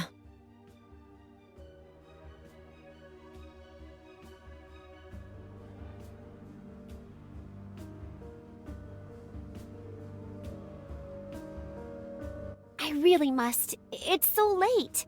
You're not to go. You're to stay and hear what I've got to say. You're making a fool of yourself. For God's sake, go to bed. You're afraid of a scene, aren't you?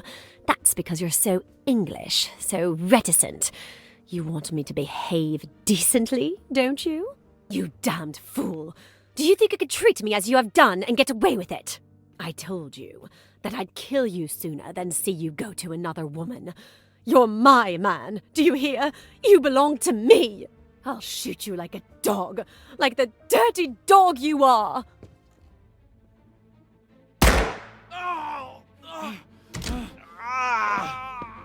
Mr. Hayashi! Mr. Hayashi! She shot him! Oh, she shot him! I didn't mean... Oh my God! I didn't really mean... Oh God. Oh, I wish I were dead. What have I done? What have I done? Hush, dear. Hush. Get her to her cabin, Hayashi. Miss Robson, get that hospital nurse of yours. Don't leave her. Make quite sure she's safe with the nurse looking after her. Then get hold of old Bessner and bring him here. For God's sake, don't let any news of this get to my wife. I'll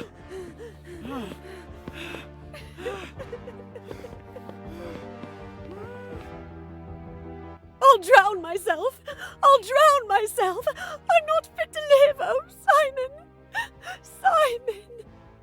Better get hold of Miss Bowers. I'll stay while you get her. I must go to him. Oh, Simon, Simon, how could I? Let me go. Let me throw myself overboard. Let me kill myself. You must stay here. Don't make a fuss. Pull yourself together. It's all right, I tell you.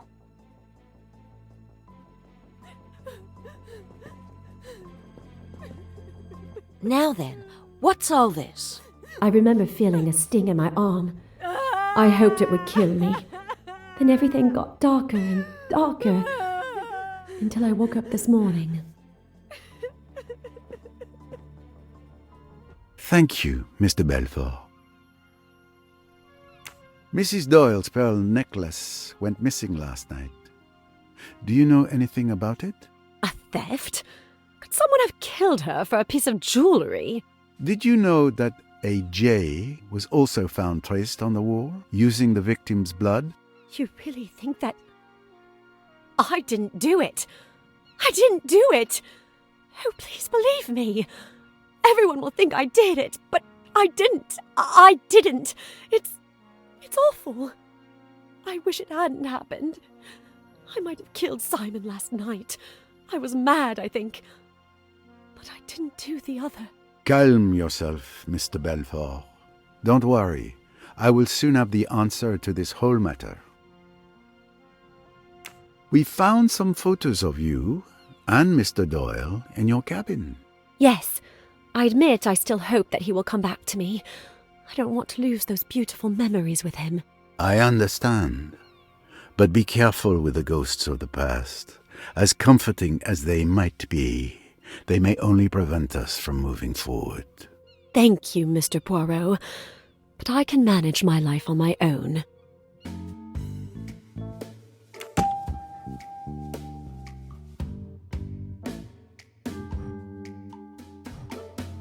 This must be the right solution. Mr. Doyle, I've managed to stabilize your wound. The tibia fracture isn't clean and the bullet is still lodged in your leg. Unfortunately, I can't remove it here. That needs to be done at a hospital. For now, you're prohibited from using your leg. This sounds serious. I hope you're not in too much pain, Mr. Doyle. Ah, Monsieur Poirot, you're here. The painkillers I administered to Mr. Doyle should provide relief for a few hours. Thank you very much, Doctor. My leg pain is insignificant compared to my grief. My Lynette. Dead. Murdered. My deepest condolences once again. Mr. Doyle, I know this isn't the ideal time, but may I ask you a few questions? Please do. I'll leave you to it. If you need me, I'll be outside.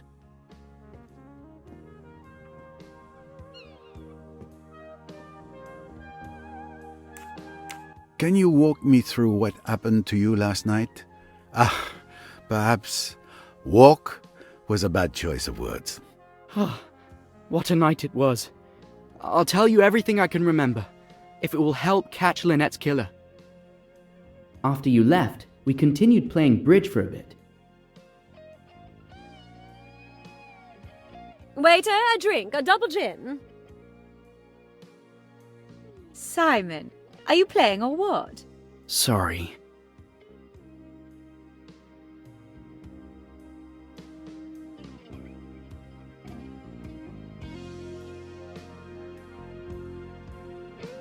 To revenge.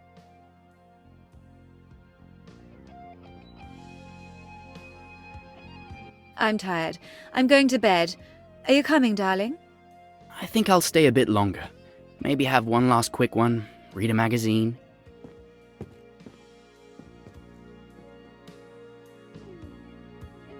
Well, I suppose that's it. I'm going to head out too. Have a good evening.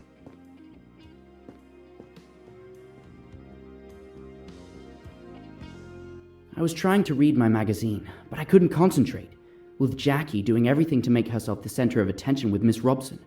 She clearly wanted to get to me, but I didn't let anything show. We were engaged in a duel of patience, and I was determined to win this time. And we have excellent drawing classes. Simon, I want another drink. You've had quite enough drinks, Jackie. What damned business is it of yours? Go to bed, Jackie. You're drunk. If you're embarrassed, Simon dear, you'd better leave the room.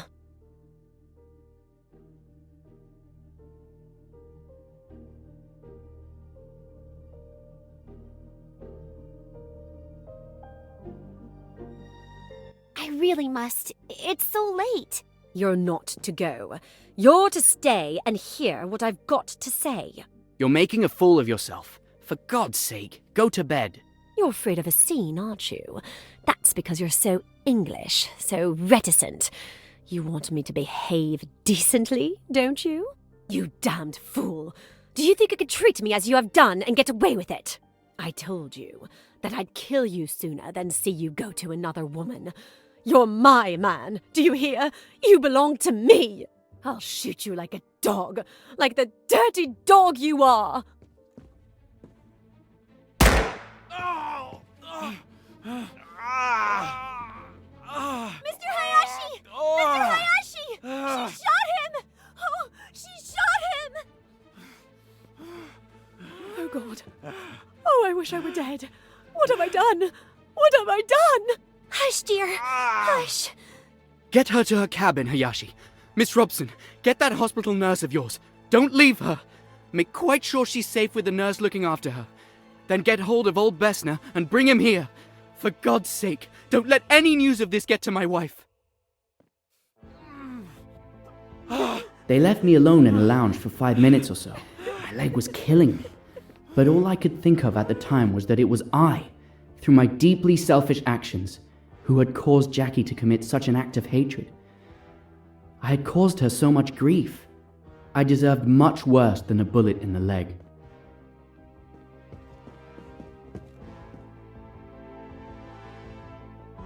Let's see.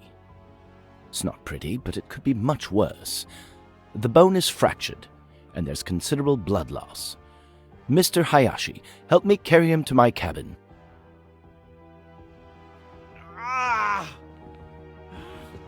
Perfect.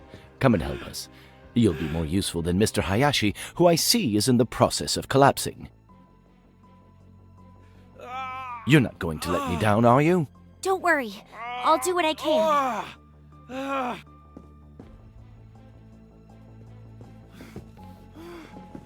After what felt like an eternity, Mr. Hayashi, Dr. Bessner, and Miss Robson came to help me and carry me to the doctor's cabin. I must admit I don't remember much. I just know the doctor was working on my leg, and the pain was unbearable. I think I must have passed out. Well, this is the best I can do. You've been brave. I'm going to give you something to help you sleep. And your wife? What should we do about your wife? She needn't know till the morning. You mustn't blame Jackie. It's been all my fault. I treated her disgracefully. She didn't know what she was doing. Yes, I understand. My fault, Miss Robson. Someone ought to stay with her. She might hurt herself. It's all right, Mr. Doyle. Miss Bowers is going to stay with her all night. Mr. Hayashi, the gun. You mustn't leave it lying around. Quite right. I'll go and get hold of it now. While Mr. Hayashi was off searching for the revolver, the doctor finally gave me something. I struggled not to fall asleep because I wanted to make sure everything was okay. I'm bothered. I can't find that revolver. What? How is that possible? Did you look everywhere? I only heard a few snatches of conversation when Mr. Hayashi returned. I wanted to react, to say that we had to search the boat for that bloody gun. But the sedative was already taking effect. I fell asleep before he and Miss Robson left the room. Now you know everything. It is clear to me how you ended up in this state. Thank you. Oh, excuse me. I thought Monsieur Doyle would be alone. I'll come back later. Wait a moment, please. Your presence is actually timely. May I ask you a few questions? Very well. I'm listening. Your movements last night, what were they? I helped Madame Doyle to bed around 11:30 p.m. Then I went to bed in my cabin around 11:45 p.m. Did you see or hear anything that could be useful to us? No. Naturally, if I had been unable to sleep, if I had mounted the stairs, then perhaps I might have seen this assassin, this monster, enter or leave Madame's cabin. But as it is... Monsieur, I implore you. You see how it is. What can I say? Don't be a fool. Nobody thinks you saw or heard anything. You'll be quite all right. I'll look after you. Nobody's accusing you of anything. Monsieur is very good. Do you know anything about your madame's pearl necklace? Madame Doyle was wearing it last night. And I also saw Madame put the necklace back in its case last night before going to bed. Is that the last time you saw the necklace? Yes, monsieur. And what about this morning? My God, I didn't even look. When I entered her cabin, I saw Madame. I screamed and ran out. It was indeed missing this morning. We are done for the moment, mademoiselle. I am truly sorry for you, Monsieur Doyle. I know how you must feel. I hope everything will be all right for you. Monsieur Poirot, I'll be in the saloon if you need to question me.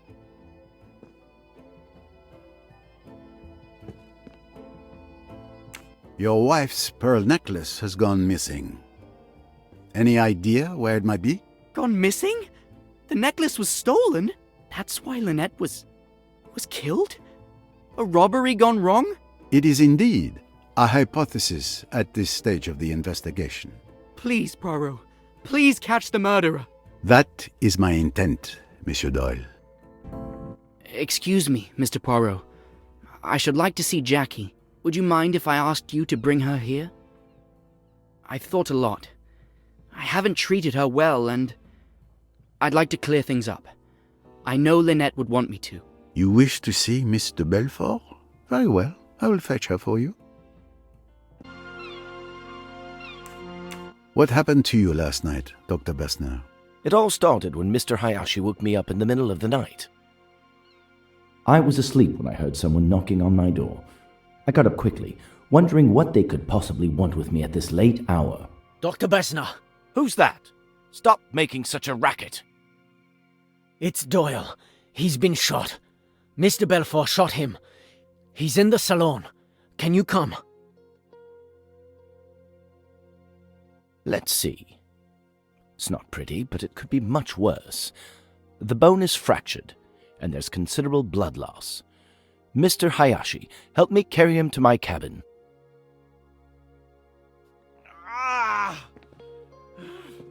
Perfect. Come and help us. You'll be more useful than Mr. Hayashi, who I see is in the process of collapsing. You're not going to let me down, are you? Don't worry. I'll do what I can. Luckily, the young lady was there. She kept a cool head and was a great help in getting Mr. Doyle to my cabin. And without proper equipment, I had to improvise. Honestly, I'm quite proud of the result. However, poor Doyle was in agony. Well, this is the best I can do. You've been brave. I'm going to give you something to help you sleep. And your wife? What should we do about your wife? She needn't know till the morning. You mustn't blame Jackie. It's been all my fault. I treated her disgracefully. She didn't know what she was doing. Yes, I understand. My fault, Miss Robson. Someone ought to stay with her. She might hurt herself. It's all right, Mr. Doyle. Miss Bowers is going to stay with her all night. Mr. Hayashi, the gun. You mustn't leave it lying around. Quite right. I'll go and get hold of it now. Thankfully, I had some morphine on hand. Without it, I think Mr. Doyle would have had a very rough night. And then Mr. Hayashi returned from the lounge. I'm bothered. I can't find that revolver. What? How is that possible? Did you look everywhere? Of course, I looked everywhere. It dropped out of the girl's hand. She kicked it away and it went under a settee. It isn't under that settee now. But who could have taken it? It's curious, that. But I don't see what we can do about it. Both of you go to bed. I'll watch over him tonight. And thank you. Your help has been invaluable. I did my best. Good luck. Thank you, Doctor. After dismissing Mr. Hayashi and Ms. Robson, I sat down in an armchair. Mr. Doyle was already asleep. I got up several times during the night to re-examine his wound and put my instruments away. Then, in the early hours of the morning, the captain came knocking at my door to tell me that Mrs. Doyle was dead. There. That's how I remember it. Thank you, Dr. Bessner. Now that I have gathered both the testimonies of Dr. Bessner and Mr. Doyle, I am convinced that Dr. Bessner did indeed look after Simon Doyle all night. I am of the opinion that Lynette Doyle's pearl necklace was stolen. What do you think, Doctor? All I can tell you is that I didn't see it in the cabin. Also, during the preliminary analysis of the body, I didn't observe any marks around Mrs. Doyle's neck to indicate the necklace was ripped from her neck. It's likely that she removed it before going to bed. What happened to it then, I have no idea. Thank you for your observations. Would you like to come with me, Miss? Mr. Doyle would like to see you. Simon? He wants to see... me? Yes, of course.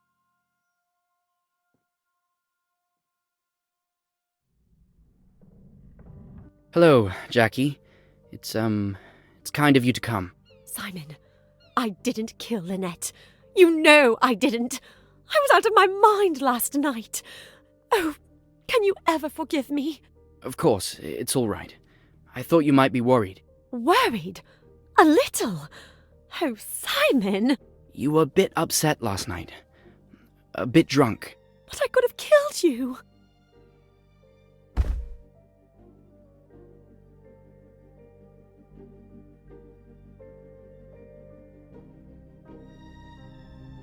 Simon, I'm so sorry. Let's give these young people some privacy. They've been through enough. Thank you, Mr. Poirot. Thanks to you, we've been able to explain ourselves with some privacy. You're welcome. What did you do last night? Let me see. Last night was eventful, to say the least. I had gone to bed early after dinner, but I was abruptly awakened by Miss Robson around midnight. Miss Bowers! Open the door! In the middle of the night, I was woken up by a pounding on my door. I got annoyed, wondering if it was a bad joke, but when I saw the little girl's face...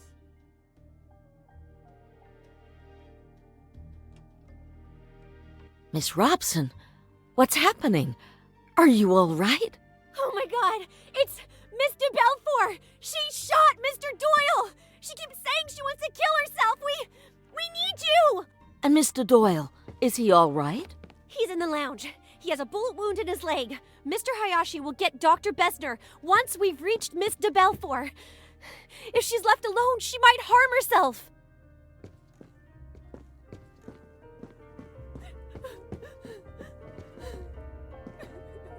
Now then, what's all this?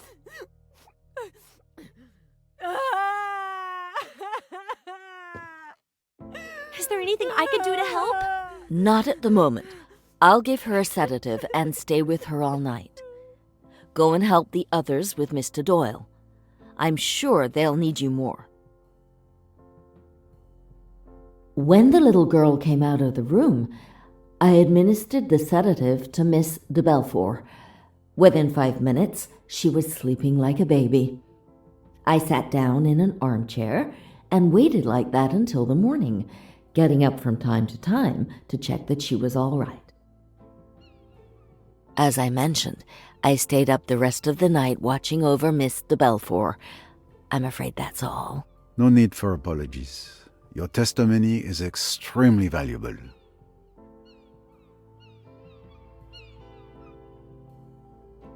Miss Bowers, Lynette Doyle's pearl necklace went missing last night. Can you tell me anything about that? The one she was wearing yesterday? A beautiful necklace. Even my boss doesn't have such pretty jewelry. I don't know what more I can tell you.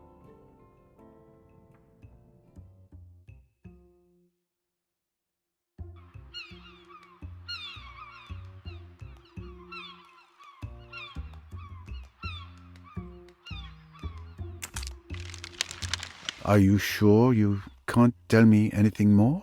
What are you implying, Monsieur Poirot?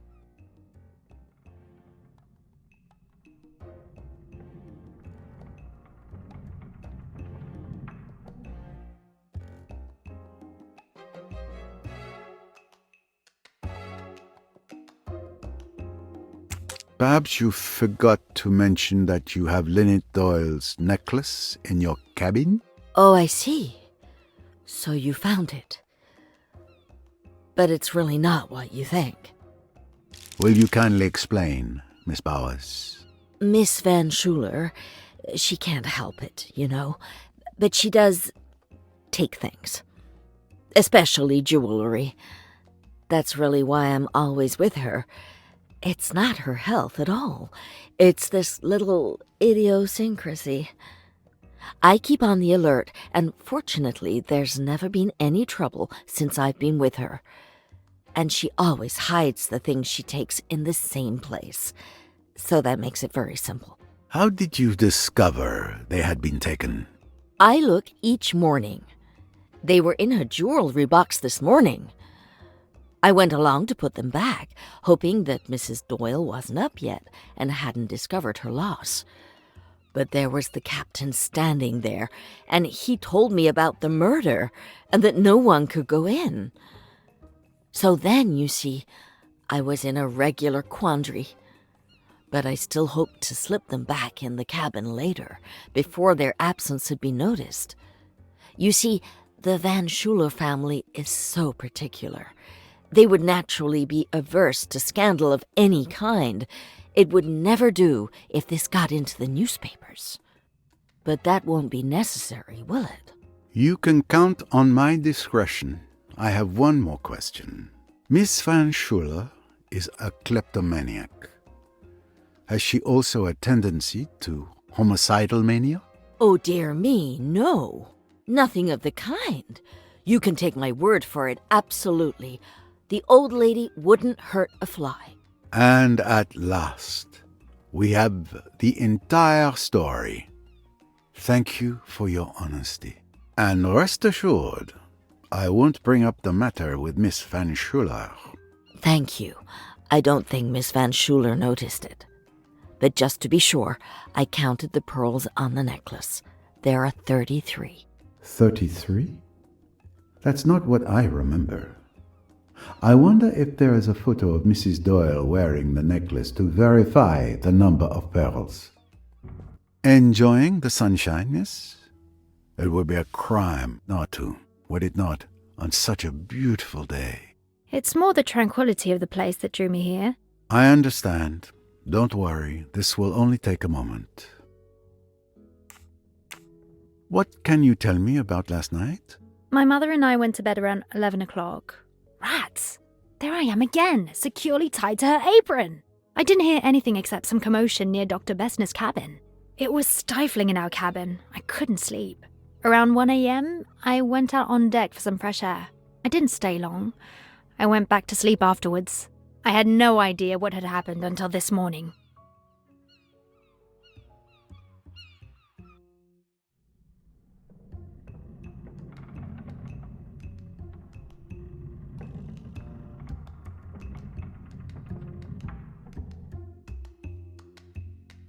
Are you absolutely sure you were just taking a walk? What do you mean? Of course I'm sure.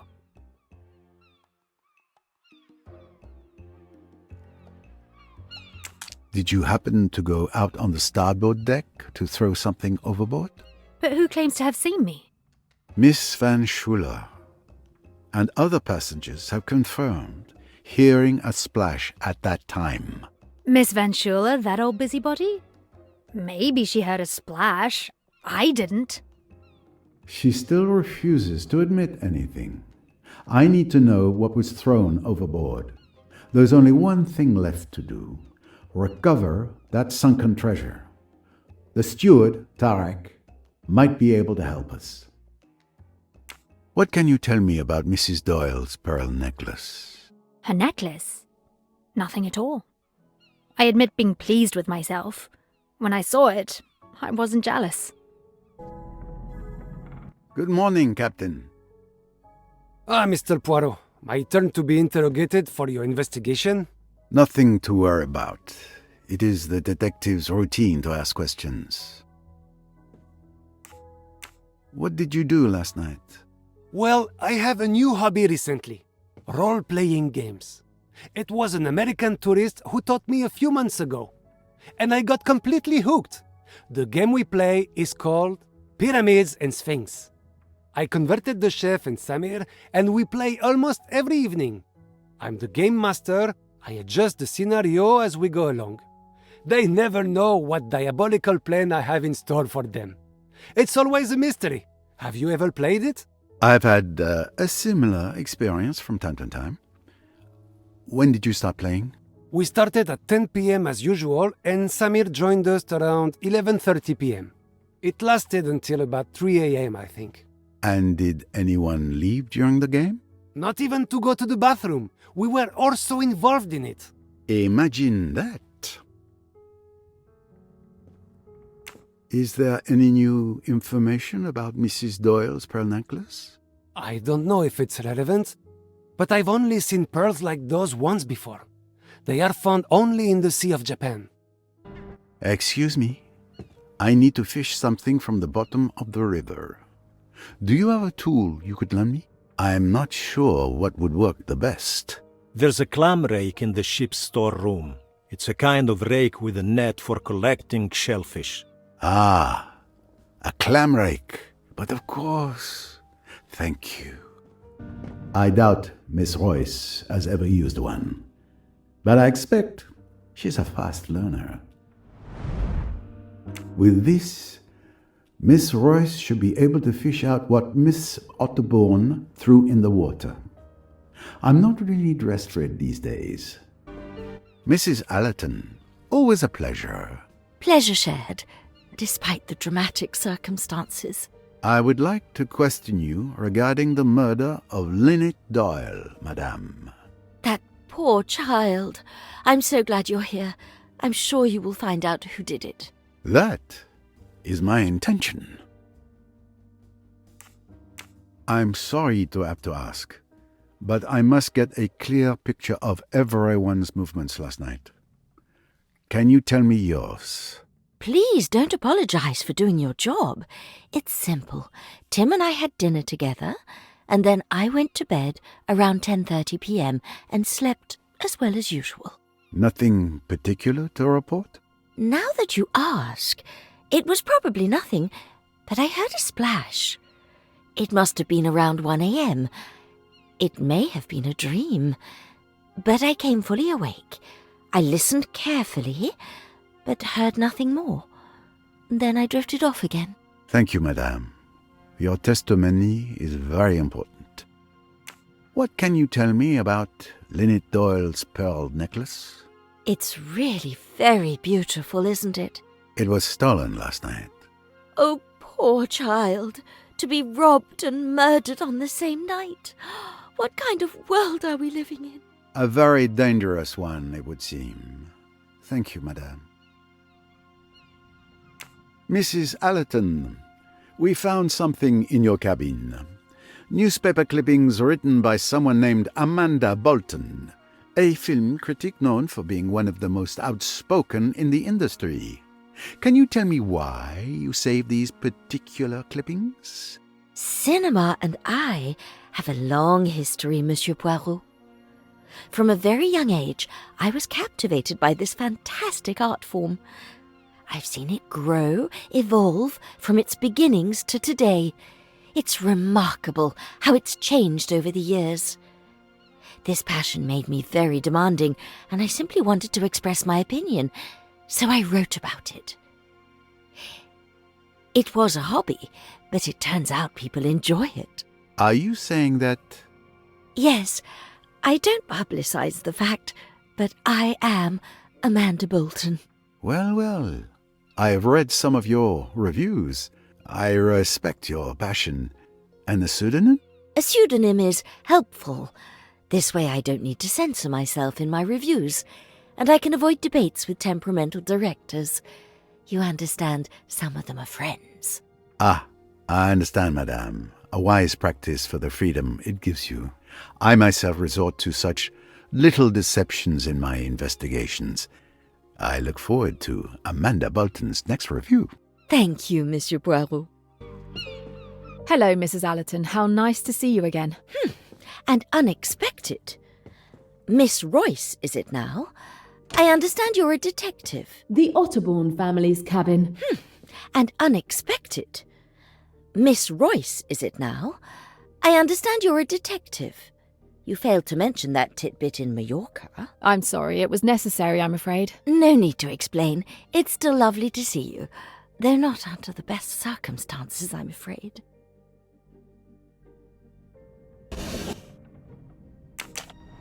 I'll take it. It might come in handy.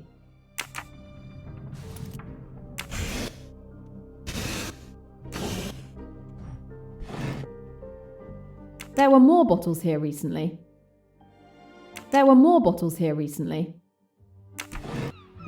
Excuse me, Tarek. I wanted to thank you for letting me speak to the captain this morning. Ah, Miss Royce, I'm sorry for making you wait on the dock. I could do nothing until the captain arrived. Those were my orders.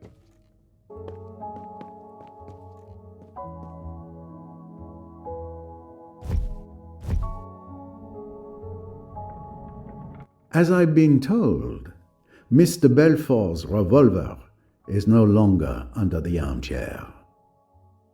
Am I disturbing you? Just a moment. I just had an inspiration. All right, I'm listening. Mrs. Otterborn, can you tell me what you did last night? An interrogation. How exciting. As you know, we all had dinner together. It was quite pleasant. Afterward, I took a stroll on the lower deck. It's quieter there. My daughter came to get me, and we went back up to our cabin around 11 p.m. I slept like a log. Must be the Nile air. Lynette Doyle's pearl necklace has gone missing. A theft and a murder? The plot thickens. A crime of passion. Murder? A primitive instinct. That Jacqueline, with her passionate temperament, obeying the deepest urges of her being, sneaking through the shadows. I see the crime has touched you deeply. A bit boring? Staying here, doing nothing? No, it's fine. I look forward to moments when I can peacefully get lost in my thoughts.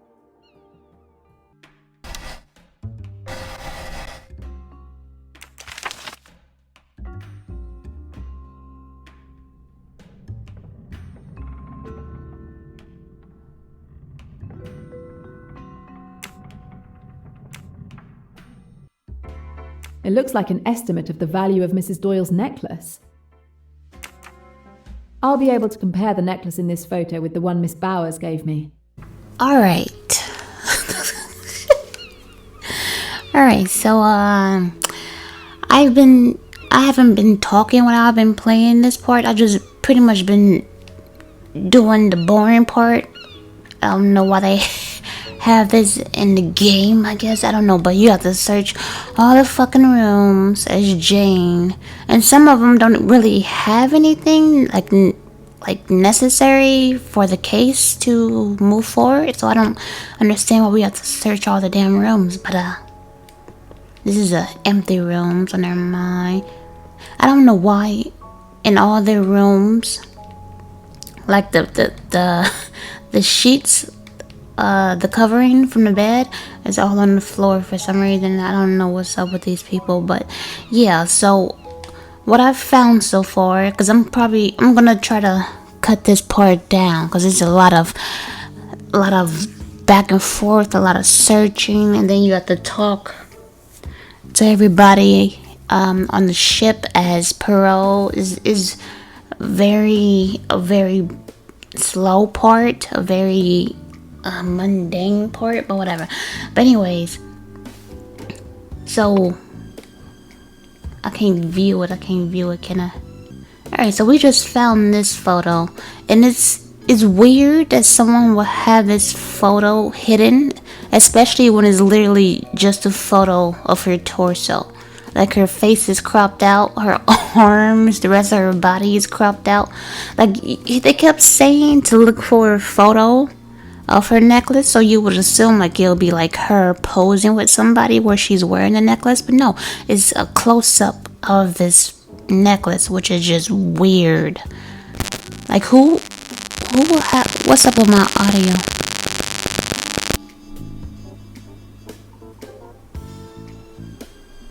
Do not piss me off, Elgato.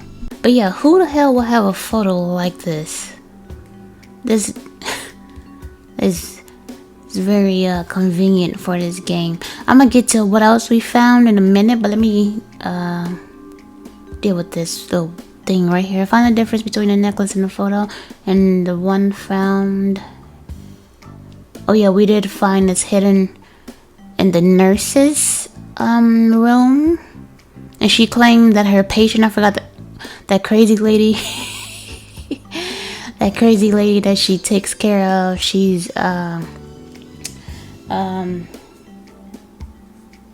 she likes to steal. So whatever. But let me see. I'm not seeing a difference. And I don't know why they keep saying this is a beautiful necklace. It's not. But whatever.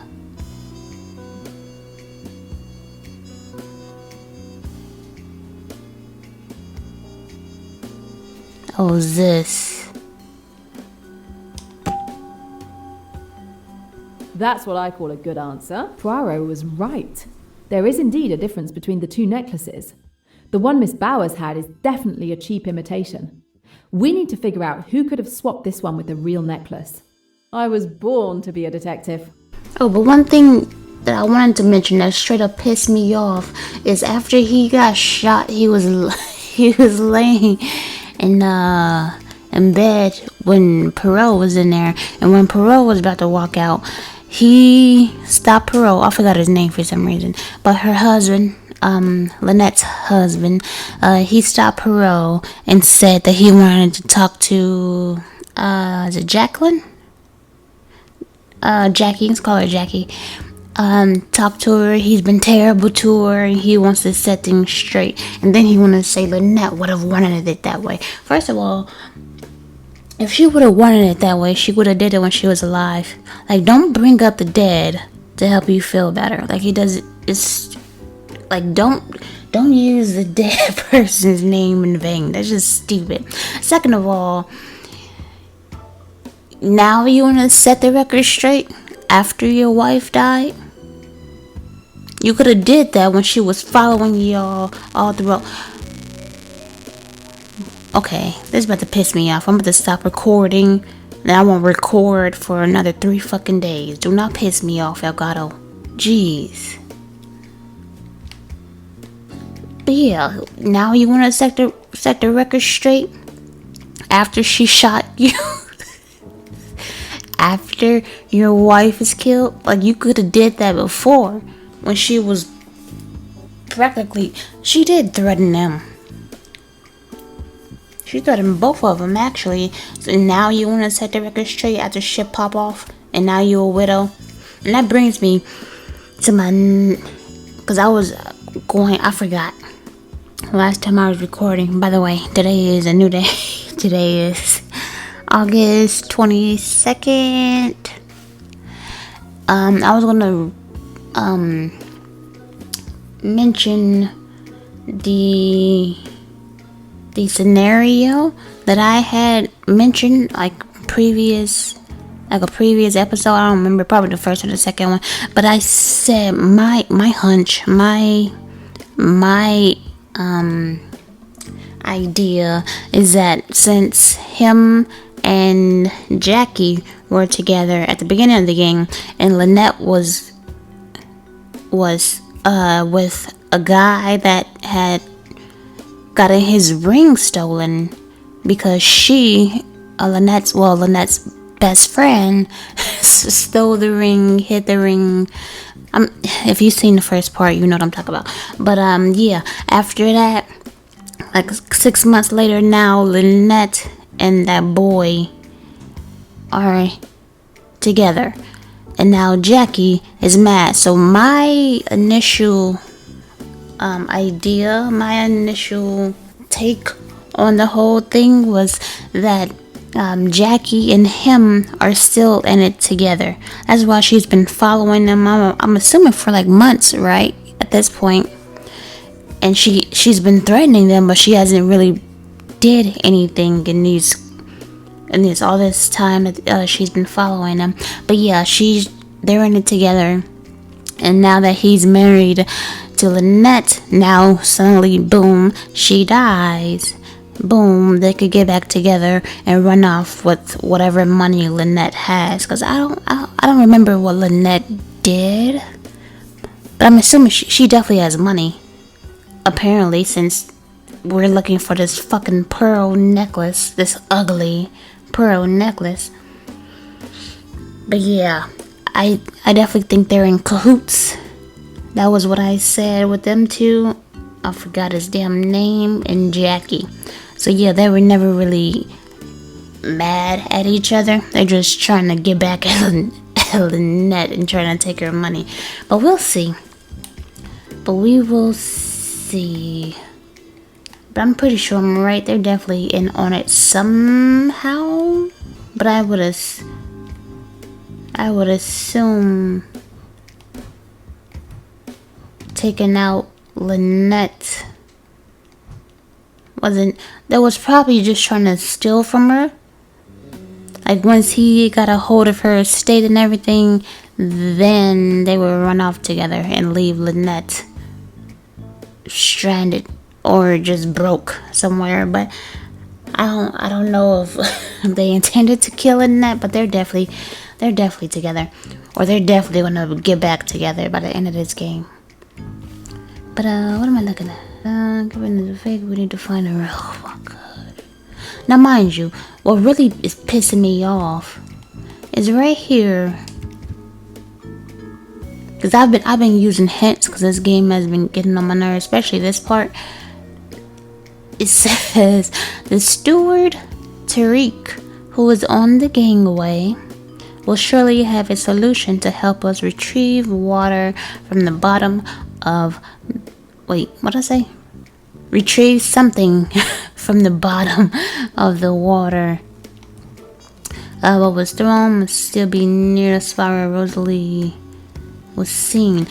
But anyway, we're supposed to basically talk to fucking Tariq. But even if I'm assuming this is supposed to be more like for when we're playing as Jane. Because it's telling us to search the cabins, which is only something that Jane can do. So this has to be Jane related. But either way, if I'm her and I go to Tariq. Excuse me, Tarek. I wanted to. Oh my gosh. Ah, Miss Roth. And I go to him, I can't say anything else. And if I go as Perot, still nothing.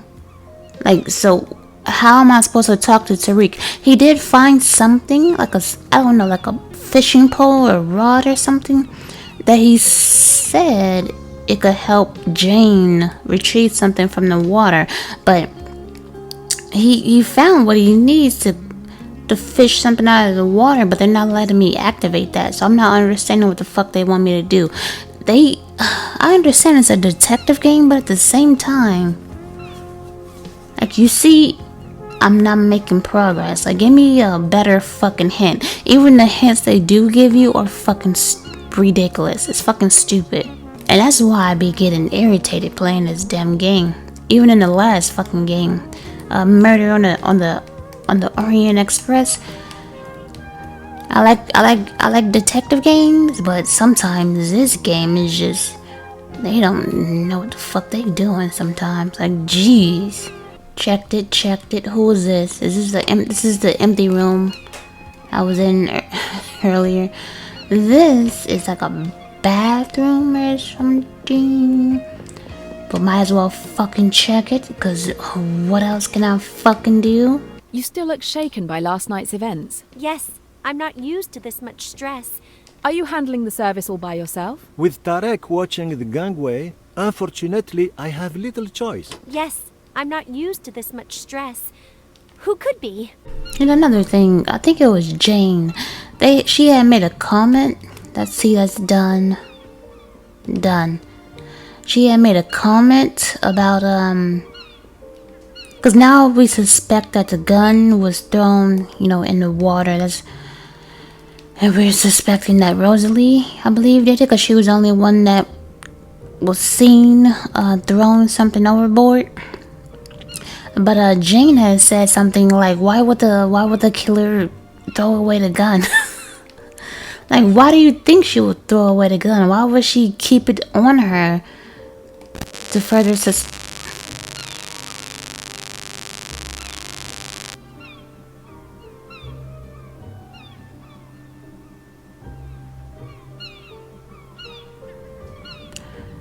I'm about to stop recording.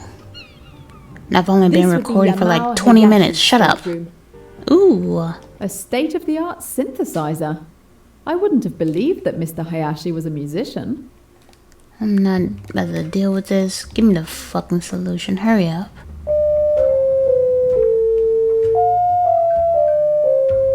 Incredible. Mr. Hayashi can record melodies directly onto the synthesizer? Hey, what was that? A, B, O, D, C, B, A, F, E, D, C.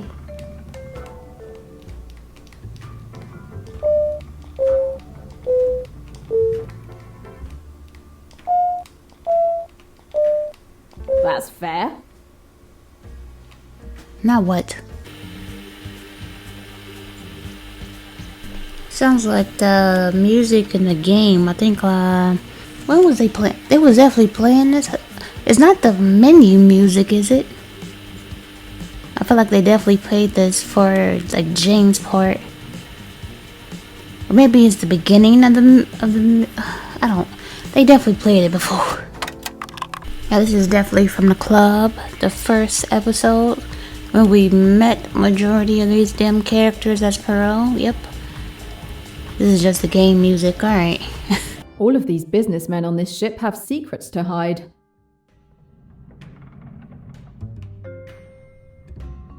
What was it? It was D. I think it was D. C. Wait. So B. I think A. Then it was like F.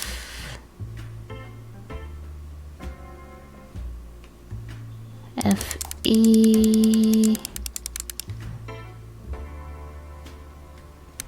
F, E. Was it D, C?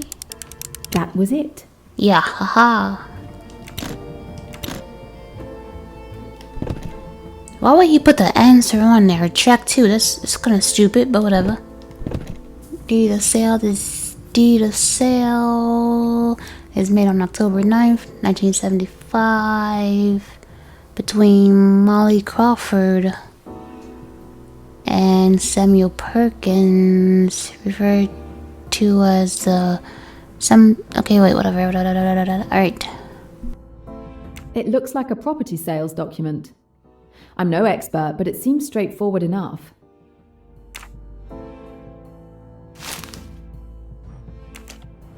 Let's see why Mr. Hayashi keeps a cassette in a briefcase. Yamao Hayashi, February 19th, 1975, 7:16 p.m. Well, I finally made it to the Doyle's hotel. It wasn't hard to spot them. I also ran into Pennington by chance. I was afraid he might recognize me, but everything is fine. So far, I haven't seen him do anything unusual. He spends some evenings with the Doyles, but it's just what friends on holiday might do. I expect I'll learn more about his intentions once we're all on the Nile. I'll try to record my next report in 2 days. Tim Allerton. You're hiding something. I know it. Tim Allerton's book. Hard to be read when it's hollowed out. Alright, more fucking puzzles. Alright.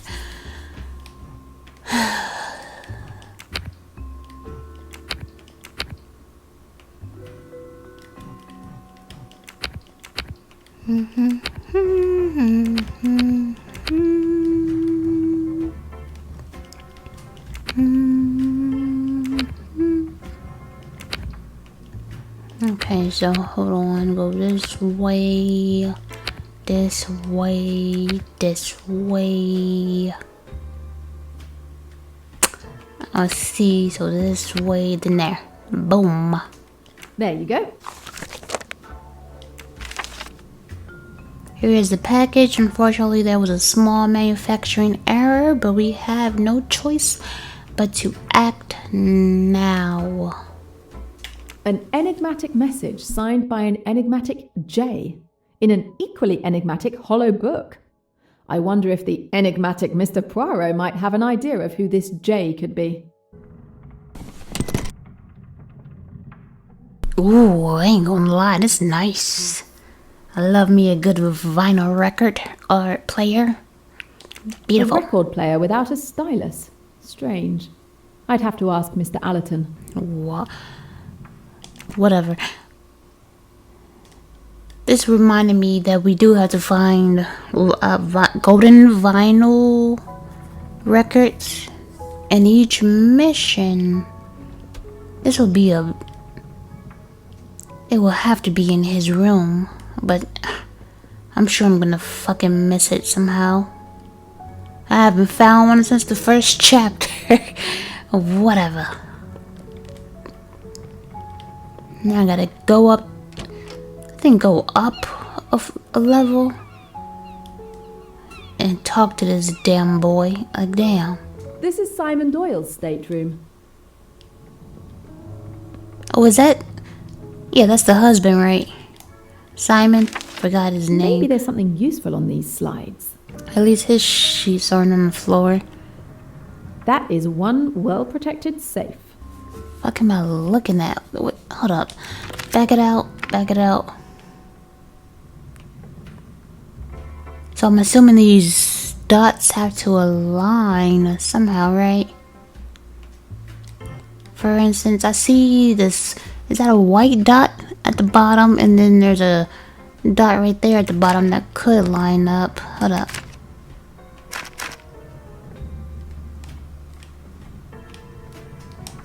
What? Oh, whatever. See, like I was saying, it would make sense if we find a photo like this of Lynette, and then she was wearing her necklace. But we needed to find a photo of her necklace, and then we find a photo literally of a close-up with her face and body cropped out of this damn necklace that she's wearing, which is pretty convenient, which is just weird. Like, who will have a close-up of that fucking necklace? Whether you think it costs money or not, that was too convenient of a photo. But like, if you found a photo like this and she's wearing that necklace, okay, that would make sense. But I'm sure you get what I mean. But whatever.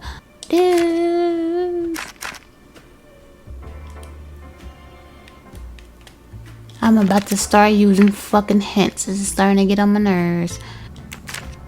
I did not say click that one.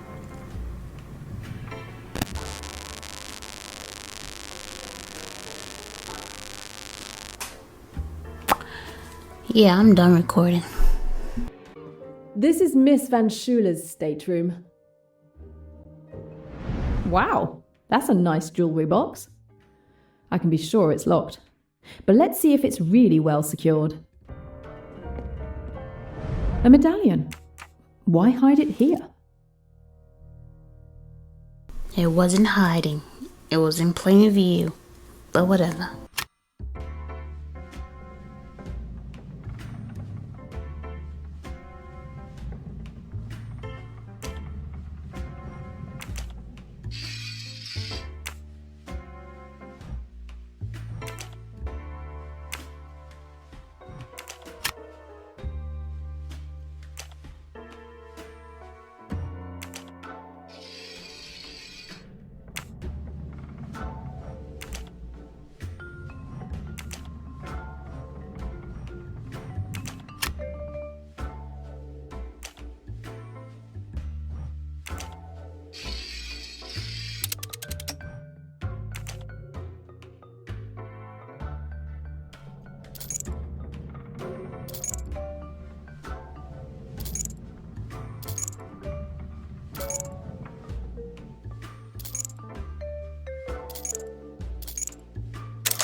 A very strange collection of shiny objects.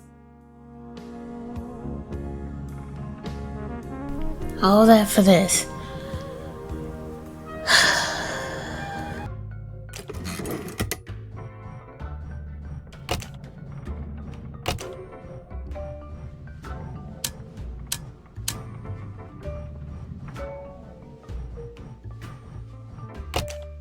The keys are unsticky. It's almost as if... What have we here? I know some writers are supposed to be heavy drinkers, but I doubt the original manufacturer included a secret stash behind the typewriter's keys.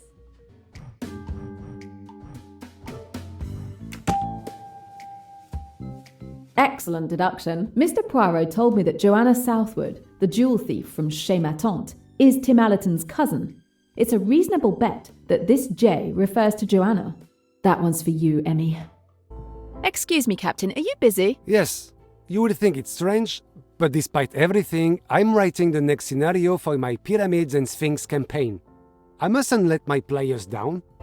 You often find yourself taking care of someone all night. It's a hazard of my profession, I'm afraid. Last time, it was that man who was ill, Kapoor, I believe. And now, Miss de Belfort. Believe me, this has not been the relaxing journey I expected. Mrs. Otterbourne, my associate found what was hidden in your typewriter. Your little secret. Oh, I don't know what you're talking about. And besides, find me a person on this boat who doesn't have a little secret to hide. We found quite an eclectic collection of items in your jewelry box. You pawed through my jewelry box? How dare you? No lead can be left unexamined, madame. This is outrageous! Who do you think you are, you insignificant little French upstart? I am a Belgian upstart, madame. Come now, calm yourself. This extreme situation calls for extreme measures. I apologize for any inconvenience caused. I was about to say he's French, but okay, he's Belgian. Alright. Oh, and another thing that pissed me off. They did like flashbacks a few times, and in the flashback when you're looking through Jackie's point of view, she drops the gun and she kicks the gun literally under this chair. But they could only, for some fucking reason, check under this chair to see if the gun is under there. Like, did y'all not listen to the stories? Did y'all not witness the point of views? She kicked it under this chair. I know I'm not the slow one, but whatever. Mr. Hayashi, we discovered something very interesting while searching your cabin. Oh, do tell. You're not on this ship just for a holiday. You are actually here to spy on Mr. Pennington. I had my suspicions when you advised Mrs. Doyle not to rush into signing the papers. But with what we found in your cabin, my suspicions are now confirmed. Well, I suppose the game is up, as you detectives say. You are correct. I'm one of many employees of the Ridgeway Empire. And Mrs. Doyle invited a simple employee on holiday with her? I'm hardly a simple employee, as you suggest. I was secretly sent by my uncle, Mrs. Doyle's solicitor, to keep an eye on Mr. Pennington. Neither he nor Mrs. Doyle knew who I am. You were suspicious of Mr. Pennington, Mrs. Doyle's right-hand man, and a trusted friend. I don't know all the details, but my uncle discovered some unreported financial movement in Mrs. Doyle's accounts over several months. We suspected Mr. Pennington of misconduct. When we learned he was in Egypt, it raised a red flag for us. So your mission was to protect Mrs. Doyle from Mr. Pennington? If necessary. The Ridgeway dynasty's fortune attracts the interest of many unscrupulous characters. And now, with Mrs. Doyle's tragic death, it seems our fears may have been justified. I see. I thank you for your frankness, monsieur. Lynette Doyle's pearl necklace disappeared last night. Can you tell me anything about that? You're the first to tell me the news. I didn't even know it had been stolen. The thief will make a fortune if he can sell it, but he doesn't stand a chance if you're there to stop him.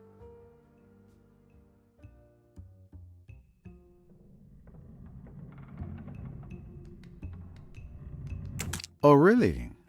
You didn't know it had been stolen? No? Why? I know there was a fake necklace in the hollow book that was sent to you. You know, do you? Where's the proof? The message that talks about a defective shipment, which matches the fake necklace with a flawed copy. Not to mention, you were one of the 3 suspects in the theft of Mrs. Leach's bracelet in Mallorca. Shall I go on?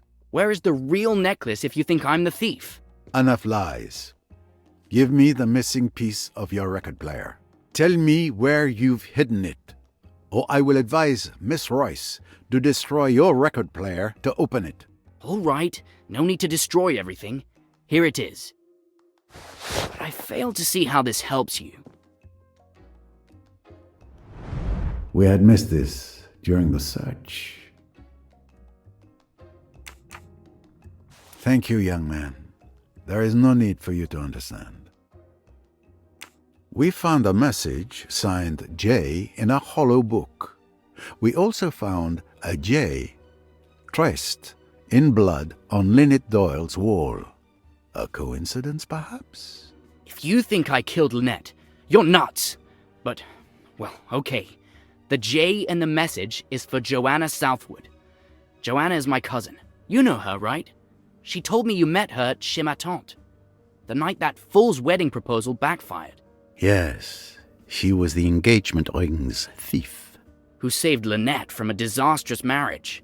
Given the recent circumstances, we can say an even more disastrous marriage has occurred. But very well. It is your cousin who sends mysterious messages in hollow books? Yes, we've done it since we were kids. There's no harm in it. We'll leave it like that then, for the moment.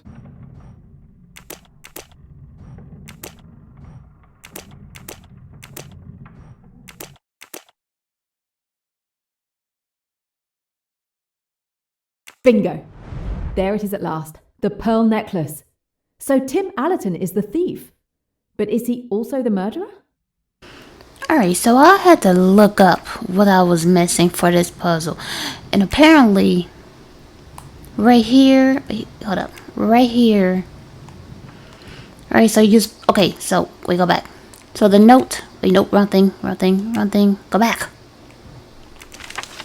Alright, the note says 5283. And notice how it doesn't say much other than the RPM, like the 3316 whatever, which is on this side, mind you. Always when I start recording. But anyways, so 5283.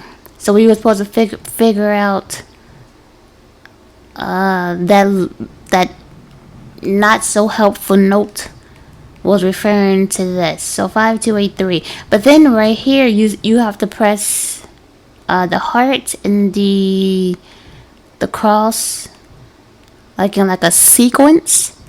But as far as I see, maybe I'm slow. There is no point where they tell you what the sequence is.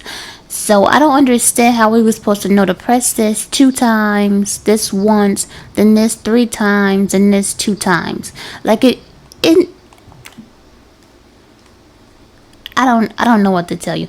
This game does not do well with fucking helping you if you're stuck. It did not tell me. There's nothing on here that tells me what the sequence of pressing these 2 buttons would be. So I guess you're just supposed to fucking guess with that, which makes no sense. And another thing, where was I? Say for instance, right here, right? Search the passengers' cabins for the revolver. The revolver might be hidden in one of the passengers' cabins. You select it. Boom. When did it become 9-9? It was 8-9 at first, but whatever. But if you go to a hint and you select a hint for this or for anything, it'll simply just say search all the cabins, which is literally what it says right here. So how is that a hint?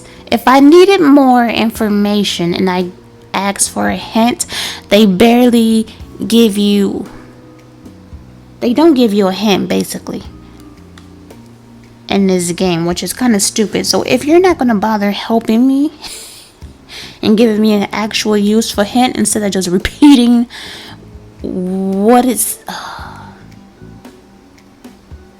see, I can't even talk because it just irritates me. This game, I don't mind it. I like the story. I like, being a detective. I like,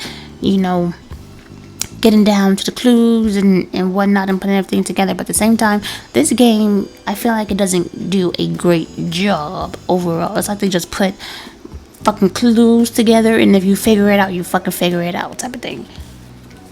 Like if you connect the dots, good for you. If not, then you have to fucking look it up, which is ridiculous. If you're gonna offer hints, give me a better hint. Search the passenger cabins. I press hint, and you tell me to search the cabins. Is not a fucking hint. For example, let me see another one. Matter of fact, because I know I'm talking all over the place, but sometimes this game just be pissing me off. Hold on. Investigate. I have information about the cabins. 01. And the hint is by questioning the passengers, one of them might provide a crucial piece. Obviously, like I know that. That's why I'm questioning them. So how is that a fucking helpful hint? At least if I ask for a hint for this particular like clue or whatever, at least tell me like I don't know, like which certain person will be more helpful than others. But instead you're just basically repeating everything, and that's pretending like that's a fucking hint, and that's not a hint. If it's just irritating me. What? There are still plenty of possibilities to explore. We need to keep investigating. Obviously. In other words, you have to keep making me go back and fucking forth, not letting me move forward, because Tariq is still not being fucking helpful, not letting me look in the fucking water unless it's the last thing I'm supposed to be doing. But even if that was the last thing, they should have waited to give me that fucking option of talking to Tariq, but no. Excuse me. I said skip. Go back. Hold on. I said go back. Leave me alone. Now what did it say? Explore all the leads. I need to explore all the leads before proceeding. What? Oh, what other lead? I think I have to switch to talk to Time somebody. To check in with Mr. Poirot. Who was that? It was Tom. Oh yeah, it was Tom. But where was Tom? I think I remember. Hold up. I remember. I believe not over here. Or maybe it is over here. Is it this one? Nope.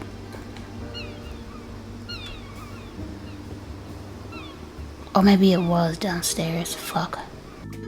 See? Like this. Explore all leads. Is the clue they gave me, right? You go to a hint, reveal a hint, and the hint says to pursue all leads. Like I wasted a hint for you to tell me the same exact thing. Like how was that helpful? Now let's see what this says. Pursue all leads. Ooh, this game about to piss me off. How is that a fucking hint? And you're still not letting me speak to Tariq. What is this? Nothing to link it. Nothing to link it. I did everything fucking else, so what else am I supposed to do? Link, nothing to link it. Go up, go, damn. Nothing to link it. And nothing will be able to be linked to this because I had to find something that was thrown in the water. But since I can't get nothing from the fucking water because I can't talk to Tariq about it, nothing will be able to be linked to this. So I can't move forward with this. Like, what else am I supposed to be doing? I don't get it. I knew this part was going to piss me off with all the back and forth, but damn, this is just ridiculous. Yo, I just fucking, whatever. Whatever. Where's my phone? So I could see what to do next before I break my fucking controller dealing with this damn game. What chapter is this? Okay. Okay. Okay.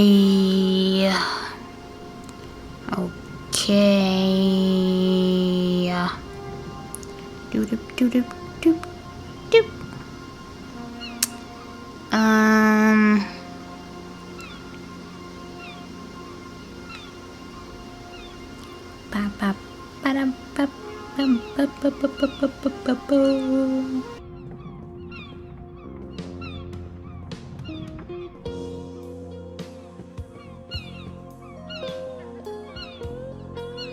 Let's go fishing for clues.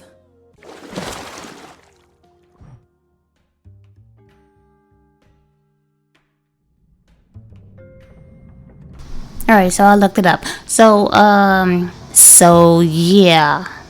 So we have to find where to look off the boat. Like the spot. And then just do it.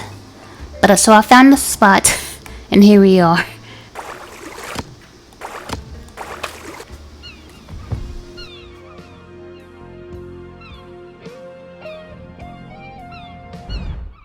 Now this is more interesting. Looks like the fishing was good. And the stamp on the bag reads KARNAK. This bag came from the boat. Now we need to find out where the bottles came from.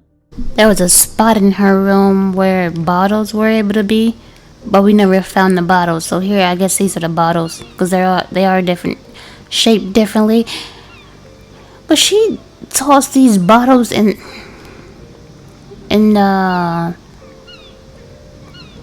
the water for what? To hide the fact her mom is a drinker? What was her? It's not her. Was it her? No, actually, I don't think it was. Hold on. Go back.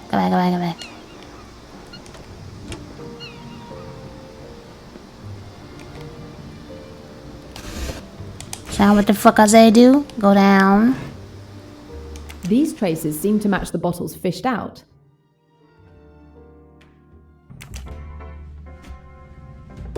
The bottles match the traces perfectly. It can't be a coincidence. The recovered bottles belong to either Salome or Rosalie Otterborn. What does it say? Wait, what? What is this? I just skipped over this. Yeah. How is she? Well, I was gonna say, how is she able to travel with all these liquor bottles, but I'm sure it was possible. And with the 70s, yeah, that is possible. I don't like how we're able to do a light jog with Jane, but with him, he does not even a speed walk, a little slight walk. Like, why don't you have some urgency like with Jane? Like what the fuck? Learn how to jog. I'm back, bitch. Took me a minute, but I'm back. Damn. We retrieved bottles of alcohol from the spot where you threw the bag. Are you still sure you don't want to amend your statement? Oh, really? And if it had been a tire, would that have been mine too? I'm not responsible for everything people throw into the Nile. What can you tell me about last night? My mother and I went to bed around 11 o'clock. Rats! There I am again, securely tied to her apron. I didn't hear anything except some commotion near Dr. Bessner's cabin. It was stifling in our cabin. I couldn't sleep. Around 1 a.m., I went out on deck for some fresh air. I didn't stay long. I went back to sleep afterwards. I had no idea what had happened until this morning. Please. I know what you've done. What do you mean? That's enough now. I know you threw your mother's liquor bottles into the water. Am I right? Yes, you're quite right. I was a fool not to say so, I suppose. But I didn't want everyone to know. It would go all over the boat, and it seemed so silly. I mean, that I... So silly that you should be suspected of committing a murder? I've tried so hard to keep everyone from knowing. It isn't really her fault. She got discouraged. Her books didn't sell anymore. People are tired of all that cheap sex stuff. It hurt her. It hurt her dreadfully. And so she began to drink. For a long time, I didn't know why she was so weird. Then, when I found out, I tried to stop it. She'd be all right for a bit. And then suddenly, she'd start and there would be dreadful quarrels and rows with people. It was awful. I had always to be on the watch, to get her away. And then she began to dislike me for it. She's turned right against me. I think she almost hates me sometimes. Pauvre petite. Don't be sorry for me. Don't be kind. It's easier if you're not. I'm so tired. I'm so deadly tired. I know. People think I'm awful. Stuck up and cross and bad-tempered. I can't help it. I've forgotten how to be nice. You have carried your burden by yourself too long.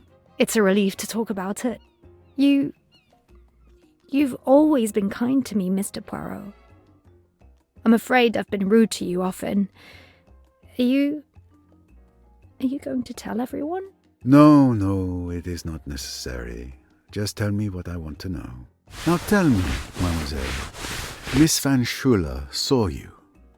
Did you see her? She says that she looked out of the door of her cabin. I don't think I should have seen her. I just looked along the deck and then out to the river. Did you see anyone at all when you looked down the deck? No. I saw nobody. I thought the splash heard by several witnesses was the murderer disposing of the revolver. But it was only Rosalie Otterborn throwing away evidence of her mother's alcoholism. It explains one mystery, but it is doubtful it helps identify the murderer. A small setback only. There are still other avenues to explore. It seems you enjoy playing at the casino, Mr. Doyle. It's a pleasant vice, nothing more. But alas, you don't seem to win much, judging by the few chips found in your cabin. Well, what can I say? There's always tomorrow. To tell you the truth, I locked my low-value chips in that box to ward off bad luck. It was a friend who's a fortune teller who advised me to do that. I didn't know you were superstitious. I'm not really, but it doesn't hurt to try. You are hiding a peculiar photograph in your sewing machine. A picture of Mrs. Doyle's necklace, accompanied by an estimate of its value on the back. Well, you are quite a little snooper. What conclusion do you make from this exciting discovery? That you intended to steal Lynette Doyle's necklace, perhaps. Unfortunately, the truth is not nearly so exciting. Who do you think gave me that photograph? Madame Doyle herself. She feared someone might indeed try to steal it. I was to take the photograph to the jeweler who crafted it to make a cheap duplicate when we returned to London. Your explanation begs more questions than it answers. I believe I will leave this matter unresolved. For now. One more record for my collection. You would have liked this one, Em.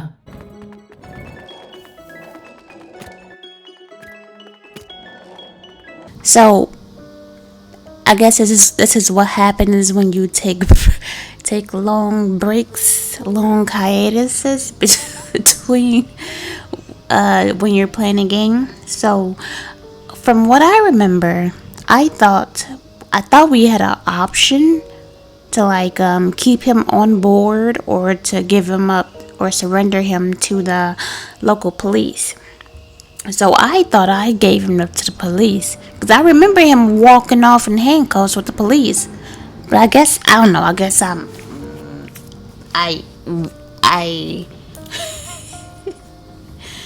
I guess I made that up in my mind because I could have sworn he got off the boat and he was given to the authorities. So I seen on I think it was yesterday because today is a new day. Today is August 23rd. I think yesterday I was recording, and when I looked it up, it did say something about the mechanic, but I didn't think too much into that because I thought I already gave him up to authorities, so I thought he wasn't on the boat anymore.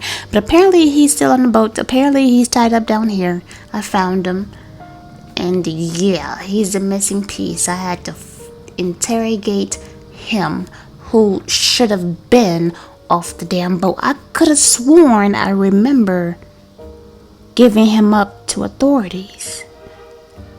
Like, what the hell? I need to watch the previous episodes. This is what happens when you take long breaks for one game and you just forget some stuff, I guess. But I could have sworn he was walking off this damn boat in handcuffs, but whatever. I imagine you had a rather quiet evening. Is this a joke? I'm completely cut off from the world, illegally detained and bored to death. Why'd you ask? I can at least relieve your boredom. What do you mean? Lynette Doyle was murdered last night. Oh, that's terrible. I expect with her looks and all that money, she managed to collect more than a few enemies. But murder? Hey, wait a minute. Light shines. I know what you're thinking, but as you can see, I'm still chained to a pipe in here, passing the time, counting the canned goods. You know, I've had time to think about what I did the other day. I was in a bad place, drunk, furious, so yes, I acted impulsively, but I swear, I had nothing to do with killing Mrs. Doyle. I'm inclined to believe you, monsieur. I'm telling the truth. I'm sorry she's dead, okay? But I'm not shedding any tears for her. I understand. What can you tell me about Lynette Doyle's pearl necklace? Nothing. Why would I care what that rich kid was wearing? Why indeed? Alright, I just looked at my video that was posted. It was part 4. It says 3 months ago. So yeah, I guess I envisioned it because I could have sworn he was in handcuffs walking off the boat with police. But no, the last we seen of him, he was right there, and then this door closes. The door closes, and then him and the captain starts talking about something. But yeah, I forgot about that. I thought I gave him to the police, but whatever.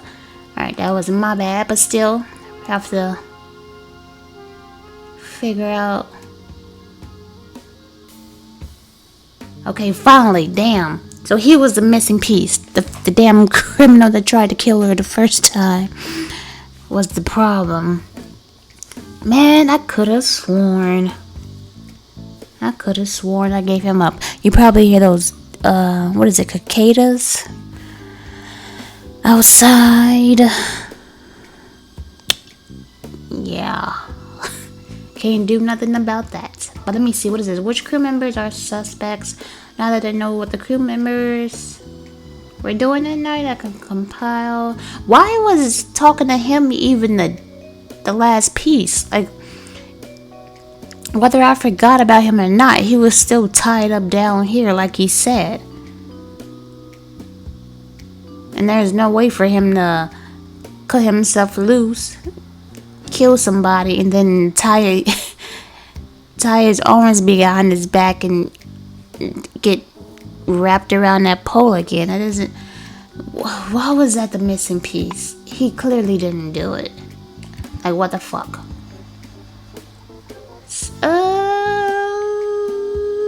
I'm gonna say no. Okay, correct. A good answer. Of course.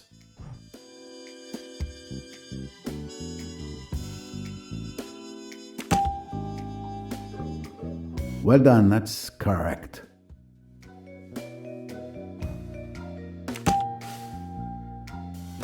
Every question must have its answer.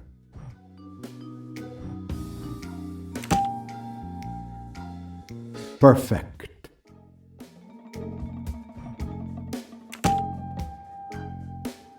Score 1 for the forces of good.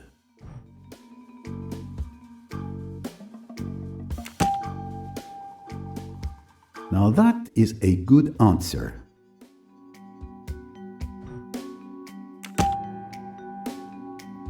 Well done. No, Poirot, think.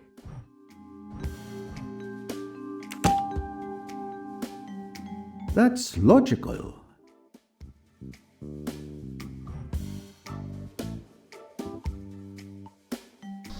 He could be, because nobody could vouch for him, but let me see. I mean, I feel like he could be, but since nobody could really vouch for him, what is he? He was only, I don't know. Oh, was he the other one? Yeah. A good answer. Okay, never mind. Someone can vouch for him. An unhealthy interest in role-playing games. None of the crew aroused my suspicions, and each of them has a decent alibi. Another victory for Poirot, of course.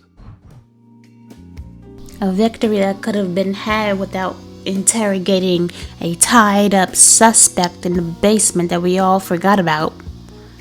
Like, why was he the missing piece? I'm still on that. Like, what the hell? What is this? The murder's on the boat. What is this?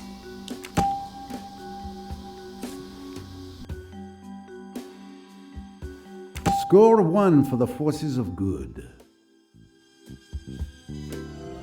I think I understand how the murder happened. I should present my findings to Miss Rice. Alright. I could calm down a little bit, even though I did take a break. And I came back when I was of sound mind. And here we are. I've calmed down. Like I said, this is a new session. I think this is... Was I recording, or I was not recording earlier today? So I took a good break. A good half a day, I guess. And I gotta find what's her face? Let me not curse. Let's take a break. Let me calm down. But these damn bug noises in the background, it is pissing me off. We have made progress in our investigation, but a significant problem remains. I think I know what you're referring to.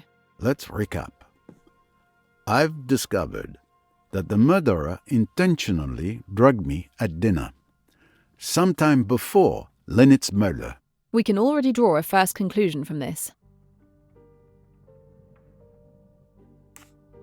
The crime was premeditated.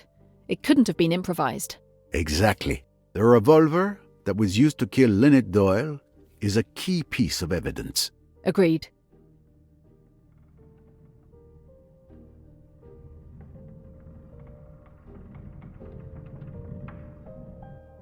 It's the same gun that wounded Simon Doyle.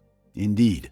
The weapon that killed Lynette and Jackie's weapon, which disappeared from the lounge, are both 22 caliber, and most likely the same weapon. Therefore, the murderer must have retrieved it from the lounge to kill Lynette Doyle, taking advantage of the commotion caused by Mr. Belfort. Yes, it would appear only one person could have committed Lynette's murder.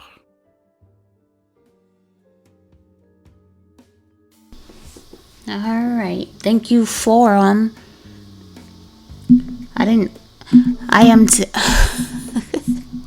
don't know how many chapters is left. I don't know what happens next. I just like type in the game name and then like the problem I'm having, like for example, Death on the Nile, chapter 7.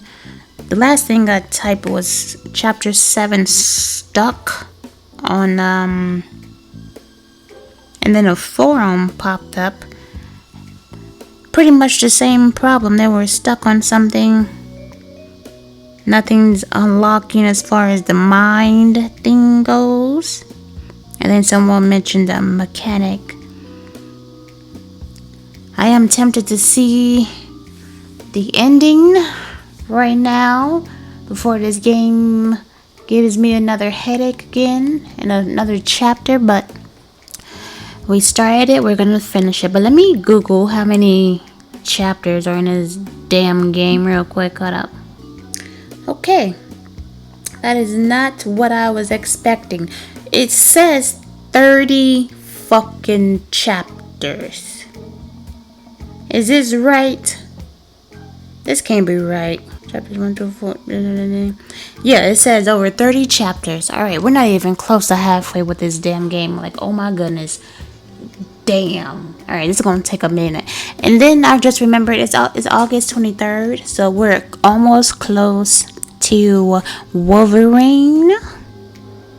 So yeah, I might mention that again, but I'm definitely excited to play that Wolverine. And after that is what? November for GTA. Yeah, and I just realized the Sinking City 2. We played the first one some years back, but the second one is out, so I'm gonna get to that at some point. But let's at least get to halfway with this game before we start a new one. Like, damn, what is this? Like, the only person who could have known the revolver would be in the lounge that evening. Yes.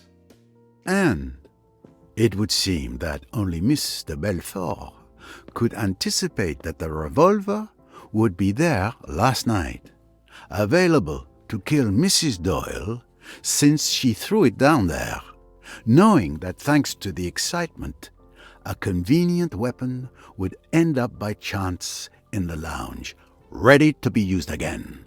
So if I follow your reasoning, Mr. Belfort should be the murderer. So it would seem. What do you think? Do you believe she killed Mrs. Doyle?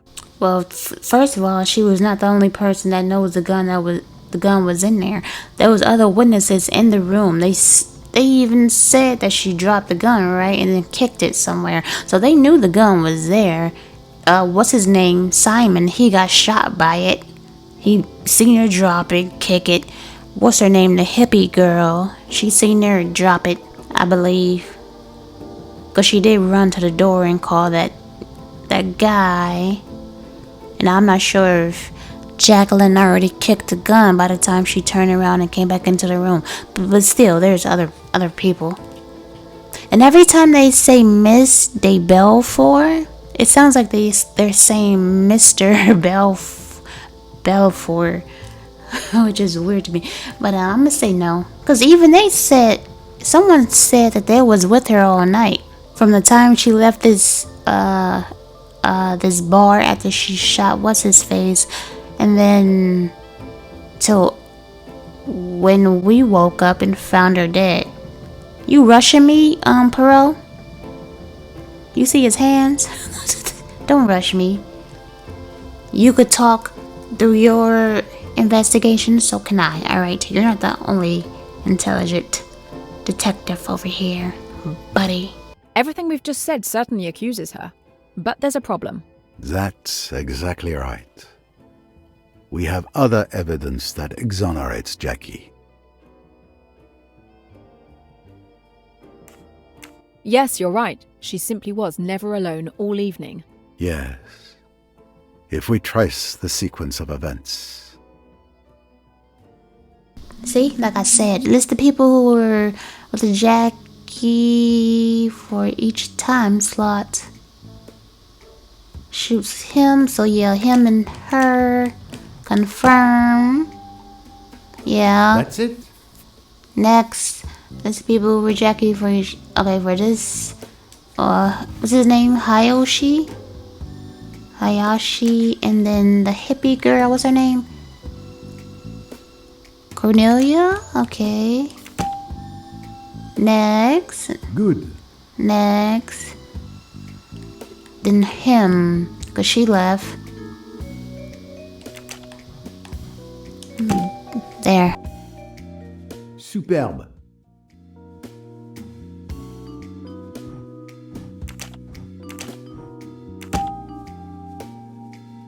The little grey cells, they do not desert me.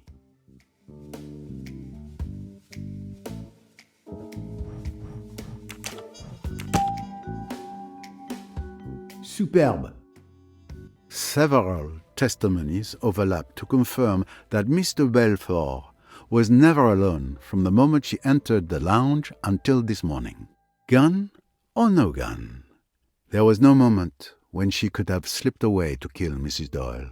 So Mr. Belfort is the only one who could have done it, but she couldn't have done it. Did I say that out loud? Mademoiselle, Poirot does not believe in flying guns with minds of their own. We are being led astray, but we will unravel this thick mystery. I'm convinced of it. Where did he come from? It wasn't in the cutscene. This lady's still here? Yep. Okay, now who I gotta talk?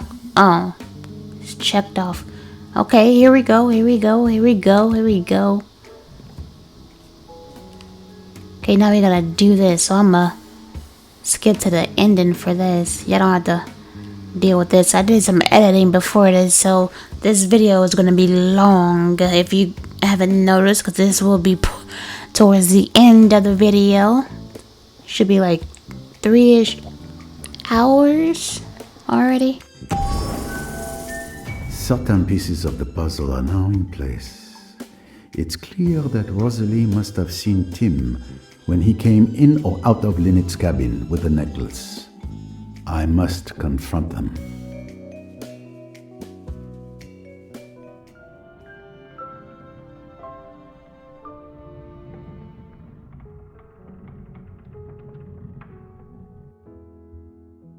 Thank you all for coming.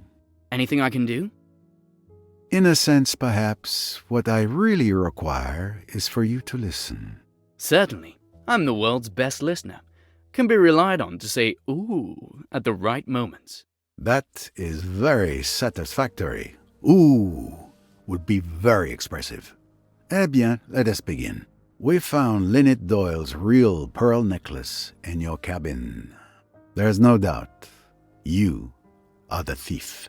I suspected you had found the necklace, seeing as you allowed everyone to return to their cabins. Let me continue. During my investigation with Mrs. Leach, the victim's bracelet was also stolen and replaced with a fake. You were one of my 3 suspects. So given the circumstances and the identical MO, it had to be you who stole Mrs. Leach's bracelet. But that's not all. You have an accomplice, your cousin, Joanna Southwood. She identifies the jewelry to be stolen at social events, has a fake made, and sends it to you in a hollow book, which is never suspected by customs. Your cousin was a good friend of Lynette Doyle, so it was easy for her to identify and perhaps even borrow the famous pearl necklace, so it could be duplicated. You are the one who handles swapping the real for the fake jewelry. Your plan was perfect because you could prove you didn't know the victim or the existence of the jewellery. You win. It's been a good game. But it's over at last. There's nothing for it now, I suppose, but to take my medicine. Do you realize that you were seen last night? Seen? Yes. On the night that Lynette Doyle died, Miss Rosalie Otterborn saw you leaving Mrs. Doyle's cabin just after 1 in the morning. Rosalie, you saw me? But she didn't say anything. It was my little grey cells that deduced it. Why wouldn't you say you had seen me last night?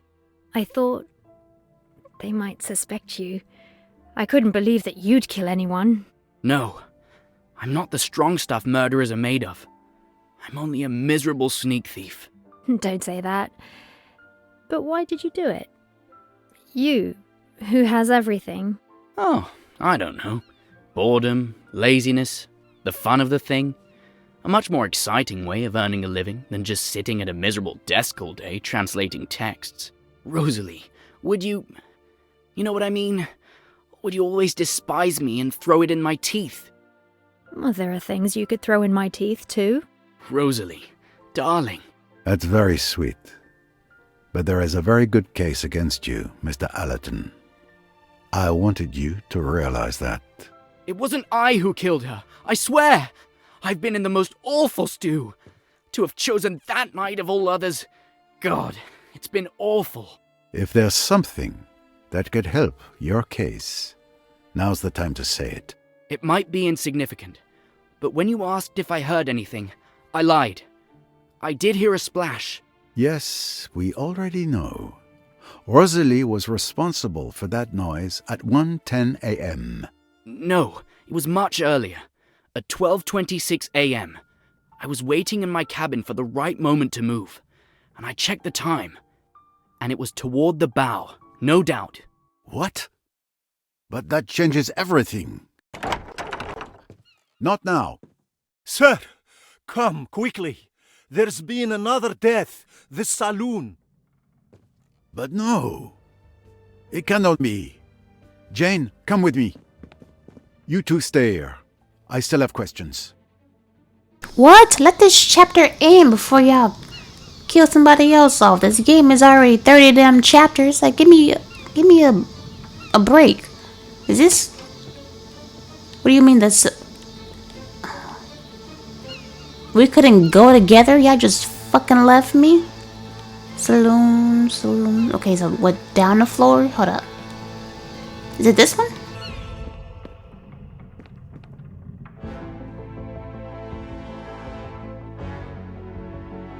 This is horrible. I don't understand. She was reading there just 10 minutes ago. I stepped out and when I came back I found her like this. Step away from the body. Touch nothing. I need to inspect. So she must have been poisoned. I like drunk something and then see what's in her hand. What is this? A ribbon for bundling stacks of notes. There must have been $10,000 here at least, but the money is missing.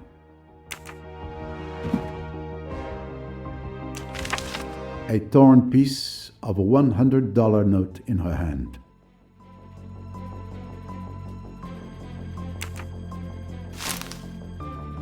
A thin weapon, very sharp, has slit the throat, possibly a scalpel. Okay, never mind. It wasn't poison, so somebody just straight up came in here and stabbed her and then left. Him and Allerton was the ones in here with her. Allerton was with us, so you looking real suspicious now. Hayashi. Back out. Oh, what's this? I almost missed it.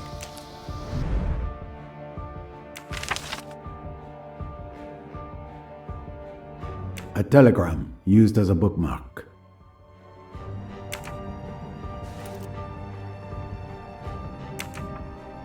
I can already say that Louise Boucher had her throat cut with a sharp object.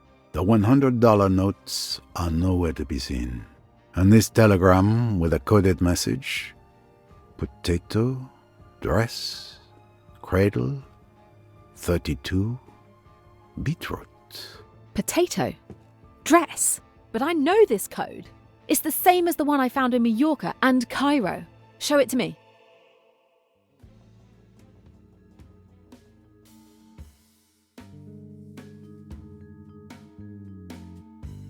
Alright, let me do my thing. I'm gonna keep my mic off for a little bit because these damn bug noises is irritating me. I'm tired of turning in and turning off my damn mic. Alright, give me a minute. Here is the message. A prisoner escaped from Cairo on February 21st. They might know about the package. We are expecting a report on the transaction on February 22nd at Abu Simbel. Attention, surveillance should be increased for future operations, should we send men. The prisoner is me, and the package is crates of smuggled weapons. So this telegram was clearly intended for the killer I'm looking for. Louise Bourget could be Emmy's killer. No, I understand how you could come to that conclusion.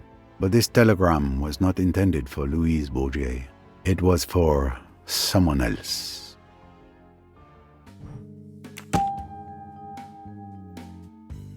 Yesterday, Lynette Doyle mistakenly received this telegram that was meant for Riquetti. When she returned it to him, he was furious that she had read it by mistake. Now, I understand why. Riquetti is your man. Where's Riquetti? He was right there. He's gone.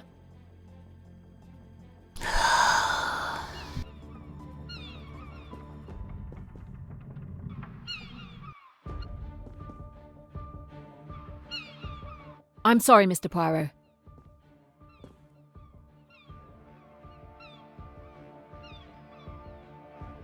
Of course. Miss Royce, good luck. Isn't he running to the car? The only car that's there? So where is she running to? Whatever. And not to mention, that's just stupid. They shouldn't have been openly talking about the case in front of everybody. Second of all, everybody shouldn't have been in the crime scene by the dead body.